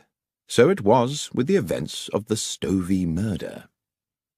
A letter came to Holmes one morning at our Baker Street apartment from Samuel Carpenter, an elderly publican at the Horse in Colours hostelry in the Kent village of Stovey. Several years previously, Samuel Carpenter had been a witness at the trial of Arthur Weeks, a local villain accused of intimidation, abduction, blackmail, and grievous bodily harm. Holmes had been involved in helping police on the case with footprint evidence, and thus had come to meet the amiable publican. I suppose we never expected to visit the quiet settlement of Stovey ever again, but the letter contained a clear and urgent summons. "Dear Mr. Holmes, you did say when we made our farewells 4 years ago that if ever there should be a day when I had need of your assistance, I was to write to you immediately. I'm afraid, sir, that day has come. A terrible set of events has clouded my life, and I am quite at a loss. Arthur Weeks, that ruthless villain you helped put away, died in jail a few months ago. Ever since then his son, Henry, has been making our lives a misery. I found my dog Catcher shot dead in the field, and twice a dead fox in our water tank. I started getting letters threatening to burn down the inn, telling me I should one day wait in vain for my wife to come home. Terrible things, but all written anonymous. Then he brazenly come and drink at the inn as innocent as you like. Well, last week our son Jack told Weeks straight there, in front of all my customers, that he'd gone too far, and he'd better prepare himself for some serious consequences. I wish he had not done it. 2 days afterwards, Weeks was found shot through the head, and my Jack is now being arrested as a murderer. If there's anything you may be able to do, Mr. Holmes, please come immediately." I knew that Holmes had taken strongly to the publican, so it was hardly a surprise to me when he asked, as is his way, whether I had any pressing engagements over the next few days, and, when I said no, instructed me to pack immediately an overnight bag. Within an hour we were aboard a Kent-bound train. In Stovey village we took rooms at the Horse in Colours, and as soon as we were settled in, sat with our landlord at a table in the bar, where a large fire battled the chill in the air. Holmes said, "Now, Mr. Carpenter, the first thing you must do if I am to help you is to answer my questions honestly and accurately." "That I will do, Mr. Holmes." "Your Jack made a threat to Henry Weeks here in this bar." "Yes, sir." "And 2 days later Weeks was found dead." "Dead with a shot through his head, just outside the village where Nightingale Lane crosses the London railway line, and his horse tied up nearby." "And they came to arrest Jack when?" "That very night.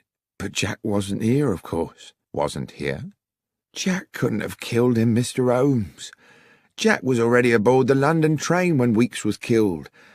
He was off to buy himself a suit for his wedding. I took him to Stovey Station myself that evening to catch the 10:59. There weren't a moment when Jack left my sight. I watched him get on that train and waved him off as it left. But the police didn't seem to think that counts for anything. Soon as he got back here next day, they carted him off, and he's now under lock and key in Maidstone jail." "Well, Mr. Carpenter," said Holmes, "I accept unequivocally that what you are telling me is the truth. But my sense is that this is going to be a very convoluted business, and I must impress on you the need to be patient." When Carpenter had returned to serving his customers, I said quietly to Holmes, "Surely, if what the old chap says is true, the police have no case. Weeks must have had 100 enemies hungry for his blood, with far weaker alibis than Jack Carpenter." "Perhaps so," said Holmes, "but I fear the word of a father in defence of a son is unlikely to be regarded in court as compelling evidence, especially when the police have their minds made up in advance. Watson, I've a suspicion that things may get a lot more obscure before they become clearer. Let's make good use of the afternoon by acquainting ourselves with the details of Henry Weeks' unfortunate end." Our escort to the scene of the crime was a local policeman, Sergeant Berry, a man of stubborn practicality, whose uniform one suspected must have been artfully augmented to accommodate the spectacular rotundity of his belly. He clearly felt he had better things to do than to accompany a consulting detective to the scene of a crime when the culprit was already halfway to the gallows. Walking from Stovey village, we arrived at a spot about 30 yards from a level crossing where the main London railway line traversed Nightingale Lane. "Darkhill Crossing. Corpse found here," Sergeant Berry said bluntly. 6 feet from the fence. Victim's horse still tied to the fence. Cause of death, single bullet entering just here." He put a plump finger in the centre of his brow. "Weapon?" "A gun," said the policeman insolently. "I am aware," said Holmes, clearly irritated, "that if a man is killed with a bullet, then the probable source of the missile is a firearm. What I want to know is whether the weapon has been found, or, if not, whether anyone has deduced the type of gun from the type of bullet." "No gun found," said Berry.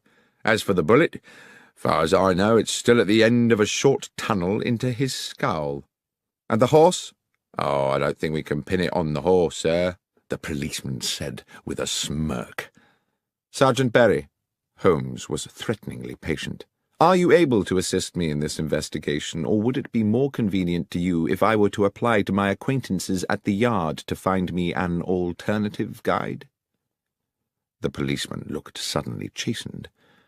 "Just my joke, Mr. Holmes. Yes, I can take you to the horse, sir, and to the body." We saw the horse first. It had been stabled with the police horses in a yard in the village, a tall brown stallion with rather frightened eyes. When young, it must have been a formidable creature. Now it looked ragged from a lifetime of hard riding. Holmes looked it over carefully. The animal was skittish, seemingly distressed, and tried to pull away when Holmes held its bridle to examine its head. I watched rather nervously as my friend entered the stable bay and walked round the animal, which threatened to jostle him against the walls. Then, when he reached the front of the creature again, Holmes said, "There's a mark here. A sharp wound, can you see?"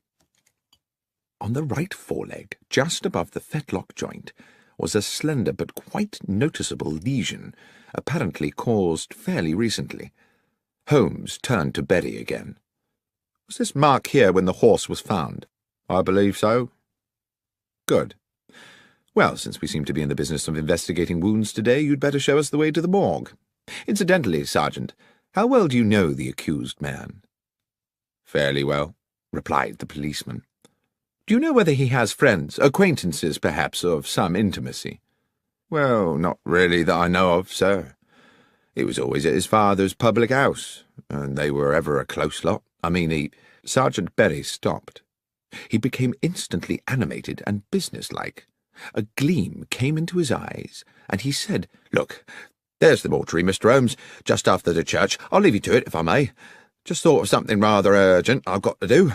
And very briskly, almost running, he disappeared back towards the village. "Strange," I said to Holmes. "What do you think that was about?" "I think," said Holmes, "that I've put an idea into his head. I only hope it doesn't complicate matters." It transpired that a post-mortem on the dead man had been commissioned, but that the police pathologist had only arrived from London that morning, possibly on the same train as Holmes and myself. I knew Professor Yardley a little through my connection with St. Mary's Hospital in Paddington, and he was quite amenable to my assisting him with the matter in hand. He was a conscientious practitioner, and while the cause of death seemed evident, he thoroughly inspected the externalities of the corpse before opening it. The head wound was a clean, almost star-shaped hole, glutted with dried blood. There was no wound on the back of the head, and it was apparent that the bullet had not exited the body. "Notwithstanding that there was no weapon at the scene," Holmes said, "suicide seems out of the question, wouldn't you say? There are no powder burns to the skin, and, besides, the wound is probably too small for a close shot. I'd say the missile came from some distance." The bullet had, it turned out, penetrated the brow and lodged deep in the parietal lobe of the brain, but, as Holmes had suggested, the hole in the skull was small, and there was not the dramatic shattering of bone one might have expected from a close shot. Suicide, Professor Yardley concurred, was not a possibility. "We are certainly looking for a murderer, then," I commented to Holmes as we wandered back towards Stovey. "Well, somebody killed Henry Weeks for certain, Watson. But I have to confess that at this moment I have no idea who it was." "You don't think we might be wrong about Jack Carpenter after all?" "I do hope not, Watson. It would be an appalling tragedy. But then I suppose for one poor soul or another, murder always is." I had hoped that our next port of call would be the Horse in Colours, for an icy wind had blown up and I was ready for a glass of beer and the comfort of the inn's blazing logs. But Holmes walked us straight to Stovey Station, where, he said, we must make an important call. I steeled myself against the increasing cold as the last light faded from the sky. The station-master at Stovey was Milton Fraser, a man dressed to give the impression of order and precision, his cap fitting perfectly the balding sphere of a small, neat head, and a fine silver pocket-watch peeping from his waistcoat pocket. Holmes, whose own knowledge of the country's railways is second to none, won his confidence easily. "I wish to ask you, Mr. Fraser," he said, "about yesterday evening. There is a late train to London, I believe." "The 10:59, sir." "It was on time?" "It was, as it generally is. Not much traffic on the tracks at that hour." "And do you recall whether any passengers boarded the train at Stovey?" "Of course I do, sir. Young Jack Carpenter." "Just him?" "Yes, sir. His father saw him aboard. I watched the train pull away myself." "And there is no way anyone could have left the train after that?" "Well, not here in the station, no, not without my seeing him." "Not in the station?" "No." "I suppose it might be possible for someone to alight at the crossing." "The level crossing?" "Yes, sir. The 10:59 always stops at Darkhill Crossing for a few minutes. Safety precautions, sir. Thornley Bridge over the Stour is considered unsafe for two trains until they finish the repairs, so the 10:59 up train must wait until the 11:04 down has come through." "And this happens every night?" "Can't recollect when it last didn't, sir." "Lastly, Mr. Fraser, can you recall which part of the train Mr. Carpenter boarded?" "Second compartment of the third carriage, sir. I'm quite sure of that." "Thank you, Mr. Fraser. You've been more helpful than you know." "I suppose we now have to consider," I said to my companion back at the Horse in Colours, as I stared into the flames of the fire, "that Jack Carpenter shot Henry Weeks from the stationary train." "We must consider it, certainly." Yet I think it rather unlikely. How would Carpenter have known his intended target was going to be waiting there at the crossing? Then what is the significance of the stopping train? Has it any? I'm beginning to think it has, but I must confess to being currently unsure in what way. Well, let's eat and then sleep on it, I said. But at that moment our cosy evening was horribly interrupted. A young woman, hair dishevelled, came screaming into the bar. "Mr. Carpenter! Mr. Carpenter!" The elderly landlord came rushing in from the kitchen. "What is it, Sarah?" "It's Beth Miller. They've taken her in." "Who's taken her?" "The police. That Sergeant Berry's arrested her. Says he found a gun." "What's this?" cried Holmes. "Who is Beth Miller?" "Beth is my son Jack's betrothed," Carpenter said. "Their wedding is fixed for next month. Beth's a good and honest young woman and gentle as a lamb. I'll see that blasted policeman." Holmes barred his way and put a hand on his shoulder. "If I'm to help you, Mr. Carpenter," he said, staring hard into the man's wild eyes, "believe me when I say that it will not serve our purposes to be too precipitous. Dr. Watson and I will go straight to the police station and find out what's happening. I beg of you to do nothing before you hear from us." Having received Carpenter's assurances, we made our way out of Stovey to the police station, a thick-walled stone building halfway along to the next village. Once a brewery, it now had the grim air of a medieval lock-up. It would not be exaggerating to say that my friend and I received a cool welcome from Sergeant Berry, whose domain this appeared to be. "Yes, sir, I do have a young woman in custody here, and I can confirm that she has been charged on suspicion of murder." "And can you tell me," said Holmes, "how she is supposed to have committed this crime?" "Well, obviously, sir, we don't know all the details yet, but with a bit of imagination, an intelligent person might construe that she had lured Mr. Weeks to Nightingale Lane on some, shall we say, enticing pretext, laying in wait for him, and dispatched him with a bullet as he tethered his horse."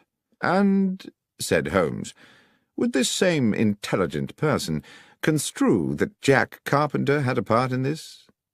"Well, yes, sir, that person, assuming he was using his faculties, would conclude that quite obviously Jack Carpenter was an accessory before the fact, and therefore equally culpable." "Thank you, Sergeant," Holmes said, "for simplifying what I, in my sluggishness of mind, had considered a mystifying problem. Might it be possible for us to see the prisoner now?" "I'm sorry, sir, I couldn't permit that." "Or should it wait until I have received authority from my good friend Superintendent Wales at the Yard?" The policeman licked his lips, pretended to consult a piece of paper on his desk, and said, "Well, as you say you are a friend of the superintendent, sir, I'm sure 5 minutes wouldn't hurt." We were shown to a cavernous room where rusted iron remnants of the brew-house remained bolted to the walls and ceiling. The large skylight had been set with bars, and there were no other windows. A pretty dark-haired girl of no more than 20 years sat at a wooden table. She reacted to us with suspicion as we were admitted, but no sooner had the constable left us alone with her, and no doubt largely in desperation, she confided in us readily. "Miss Miller, we have a limited amount of time," Holmes said to her, "and you must tell us everything you can about this business." "Yes, sir, I'll try. I think I may have done something foolish, sir." "Foolish?" "I think I were the first to find the body, sir, you see." "Well now," said Holmes, "I had certainly not guessed that." "I planned to see my Jack on the London train," she continued, "but we was held back at the farm delivering a calf, and I knew I was likely to miss him. The train usually stops by Dark Hill Crossing, so I thought if I cut along Nightingale Lane, I might be able to wave him off. But when I got there, the train was already disappearing across the bridge. Then, a stone's throw from the track, I saw a horse tied up to the fence, and something on the road beside it. When I got up close, I saw who it was, Henry Weeks, covered in blood, and next to him the gun." "And you picked up the gun?" I asked. "Yes, sir." "Why? Why did you not go directly to the police?" "Well, sir, because I recognised the gun. I meant to hide it somewhere. It was Jack's gun, you see." I failed to conceal my shock. "Jack's gun?" "So you took the gun," Holmes said, "because you thought Jack Carpenter might have killed Weeks?" "Yes, sir. That was my fear." "Even though Jack was on the train?" "I didn't know how long Weeks had lain there, sir. It's a lonely place, and he might have been there for hours. So that didn't look good for Jack, departing as he did the very same evening. I weren't sure of nothing, Mr. Holmes, except that Jack was likely to get the blame, everyone knowing about the venom between him and the Weeks family." "And what," Holmes said, "did you do with Jack's gun?" "Wrapped it in my shawl, slung it on my shoulder, and took it home to hide it. But I was unlucky. On the way I passed Sergeant Berry. I think he must afterwards have puzzled over my strange burden, for he came today to search the cottage, and that's when I was arrested." "But Holmes," I said, "if the murder weapon was beside the body, doesn't that at least establish Jack's innocence?" "Unfortunately not, Watson. The assumption we had made was that the murder occurred while Jack was on the train. If it happened well before that, I fear that either he or Miss Miller here remain the prima facie suspects." "But I didn't kill Henry Weeks, sir. I swear to God." "I don't believe you did, Miss Miller, but we have to convince the police of that. Be hopeful." But as we walked back along the lane that evening towards Stovey and the horse in colours, Holmes seemed somewhat less certain. "I have little to go on at this moment except instinct, Watson. I do not feel that Jack Carpenter killed Henry Weeks, and I feel even more strongly that that young woman did not do it either. But feelings, I'm afraid, are not evidence. Let's hurry back to the inn and hope the bar is still available to us. Then we can make an assessment of these matters in comfort." The inn was closed to customers when we arrived, but Mr. Carpenter hastily provided us with a bottle of whisky and some bread and cheese. The fire was still glowing bright, and I sat there for a good hour while my friend went away to ask some questions of our host. Eventually, he returned and reclaimed his seat beside the fire. "Can we number the suspects in this case, Watson?" "Well, apart from Jack Carpenter and the girl Beth Miller," I said, dropping my voice, "I suppose Jack's father, our landlord, is another possibility." "Yes, and since we know he saw Jack off onto the train, either he or his son would have needed to commit the murder some time earlier. But how early? I've just spoken to him at length. He assures me, and I believe him, that there are plenty of people prepared to swear that both he and Jack were here all afternoon, and Beth spent the day at farm work. Even so, if the police go ahead and prosecute a case against one or all of them, there's a strong chance a jury might find them guilty, based purely on the assumption that they would at some time have had the opportunity. We are not out of the woods yet, Watson." "I see what you mean." "Our inquiries seem to have stalled, rather." I refilled our glasses from the whisky bottle, and Holmes puffed at his pipe. Then suddenly he said, "The secret is on that train, Watson. I'm sure that's where it is. What time is it?" 20 minutes to 11. "Come along. We might just get there before it leaves." It was an old cart that transported us post-haste along the hold and muddy lanes of Stovey, so that we arrived at the station splattered and not a little shaken. We were, however, in good time to meet the 10:59. Unfortunately for us, the station-master, Mr. Milton Fraser, was again on duty. Despite his obvious respect for my friend, however, he became instantly resistant on hearing Holmes's request. "No, sir. I'm afraid I most definitely cannot hold up the 10:59 London train. Mr. Fraser, this is no flippant request. An innocent young woman will spend tonight locked in a dungeon, as will her fiancé, unless I am able to complete certain essential inquiries. I ask only for 10 minutes. Mr. Holmes, my reputation may be a small thing by the world's standards, but it is very important to me. 10 minutes is a long time to delay a train. But if I can guarantee you that this will not affect your reputation, can you really do that, sir?" "Mr. Fraser, you have my word on it." A long, thoughtful pause. Then, "Very well, Mr. Holmes. I'll do as you ask." When 2 minutes later the great black locomotive hauled its clanking carriages into the station, Mr. Milton Fraser went straight to the footplate and had words with the engineer. A wave to Holmes and myself, who were some way along the platform, told us all was clear, and we boarded the train. Holmes went directly to the second compartment of the third carriage, which contained just one late passenger, an elderly gentleman sitting beside what I saw immediately to be the medical bag of a general practitioner. "If I may interrupt your peace and quiet, sir," Holmes said, and having outlined his reasons, asked, "Were you aboard this train last night?" "I was," said the older man. "I take this train pretty well every night. I'm a medical man with a practice in Newbury and a home in London." "Were you in this same compartment last night?" The elderly physician laughed. "Creature of habit, sir. Same compartment every night." "And do you recollect the young man who, I believe, got onto the train at this station yesterday?" "I do, as a matter of fact. He sat there, right opposite me by the window. Pleasant young man." "Good. Now, sir, the train stopped at Dark Hill Crossing a little way up the line. Do you recall anything unusual about that?" "Oh, it stops there pretty well every night, but, well, I do remember something, as a matter of fact. The train whistled, as it usually does, to see if the down train is close enough to respond. At just that moment, I remarked a small flash of light outside the train, like the sun reflecting off brass." "And the young man," said Holmes. "What was his response?" "He seemed as puzzled as I was. He said he knew the area and couldn't imagine what it could be." "Thank you, Doctor," said Holmes. He led me briskly from the train. "We have just 3 of our 10 minutes left before the train leaves, Watson, but I think it might just be enough." Mr. Fraser was waiting for us on the platform. "All done, sir?" "One final request, Mr. Fraser. Are these the same carriages and in the same order as made up the train last night?" "Yes, sir. That doesn't change much."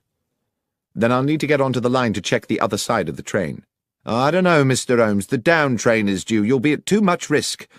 "I shall be quick." And without further discussion, he re-entered the train, crossed the compartment, opened the further door, and dropped onto the down line beyond. At almost precisely that moment, we heard a whistle, and Fraser said, "By golly, Dr. Watson, that's the down train crossing the bridge." I waited for a half-minute, but when I heard the rumble of the approaching train, I could restrain myself no longer. "Holmes!" I called. "Get a move on, for God's sake!" But the last words of my sentence were drowned by the roar of a locomotive thundering into the station and hissing to a halt next to the 10:59. I'm not sure what I thought had happened. I could see that Holmes had not regained the empty compartment for a terrible moment. I hovered in a cloud of anxiety. Then his head appeared, between the bottom of the train and the platform edge. He had ducked under the stationary train to avoid the incoming express. "Holmes, are you all right?"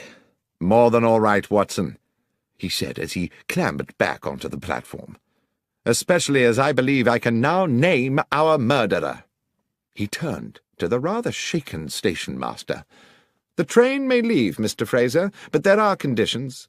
I see there are no facilities for uncoupling a carriage here in Stovey."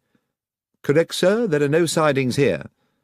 "Then I must ask you to travel to London with the train, and to ensure on arrival that the carriage in which the physician gentleman is travelling is impounded at Paddington." "Good Lord, Mr. Holmes, is the doctor a suspect?" "No, Mr. Fraser, but one might say the carriage is." Despite his misgivings, the station-master was heroically compliant, and directly he had arranged for a message to be sent to his own family, he boarded the 10:59, which had now, for one night only, become the 11:25, and the train pulled out of the station on its way to London. "Well, Holmes, I probably don't need to tell you," I said, "that I am completely baffled." "You can be forgiven for that, Watson. It has been a puzzling business. But you do intend to explain to me how a train carriage can be a suspect in a murder case?" I will explain everything when we get back to the Horse in Colours, but first I must ensure that Beth Miller is released from that appalling prison and spends tonight in her own bed. It was long past midnight when we sat again in the comfort of the inn. Though I had not been present when Holmes had put his theory before Sergeant Berry at the makeshift jail, he had clearly made a convincing argument, because Beth Miller had been immediately released and sat with us now at the rough-hewn table where Samuel Carpenter, bubbling with the turn in fortune, was proving very liberal with his best ale. "So, who was it, Mr. Holmes? Who was the murderer?" "Well, that's not as simple a question to answer as you might think," said Holmes. "The simple answer is that Henry Weeks was the murderer." "Do you mean it was suicide?" I said. "Well, Watson, whatever we call it, there is no doubt that when Henry Weeks fired the gun, it was to murder Jack Carpenter." Around the table, Mr. Carpenter, Beth Miller, and I, all wearing similar baffled expressions, sat staring at Holmes, waiting for him to elucidate. "Henry Weeks," Holmes said, "went to the spot with the intention of killing young Jack. He knew the train would stop there, and he meant to get a shot at his victim through the carriage window. Things seemed to be going well for him. Jack Carpenter was sitting on the stovey side of the train, so Weeks would have had a good view of him from the lane. Here is what I believe happened. Weeks took aim, but at the very moment he was about to squeeze the trigger, the train blew its whistle. My guess is that the horse reared up and kicked the butt of the gun, hence that wound on the beast's foreleg. The gun went off." "Ah," said I, "that flash of light the physician on the train mentioned." "Precisely. The sound of the shot was probably drowned by the noise of the train. The gun barrel now tilted down, its aim sent low. The bullet hit the wheel bogie of the carriage. The mark on the metalwork is what I was so keen to check this evening, and ricocheted back to strike Henry Weeks." "So the train wheel was the killer," I said. "As I say, one could impute the train or the bullet or even the horse as accessories, for all were material in the death. But the fact of the matter is that Henry Weeks, in a rather elegant example of poetic justice, inadvertently murdered himself." Holmes and I took the first train back to London the following morning, passing on our way out of Stovey Station the sight of Weeks's lonely death. "What put you on to it, Holmes?" I asked. "I suppose you could say, Watson, that human goodness put me on to it." "Not deduction, then?" "Samuel Carpenter, his son Jack, Beth Miller. Good people, Watson. We were, if my instinct about them was correct, distinctly short of homicidal candidates. Then you'll recollect the nature of Weeks's head wound. Clearly not suicide, as you noted yourself, because of the shallow nature of the wound. But was it a deep enough lesion to have been caused by a direct hit at close range? That set me wondering about whether the bullet might have rebounded. My examination of the train confirmed it." "You're quite right about the wound. I dare say it didn't kill him outright. The poor man probably lay there for some while, bleeding to death in the cold." "Well," said Holmes, "perhaps that bleak hour may have given him time to reconsider the error of his ways." Sherlock Holmes, The Rediscovered Railway Mysteries and Other Stories, was written by John Taylor and read by Benedict Cumberbatch. It was produced by Fiction Factory and is published by BBC Audiobooks.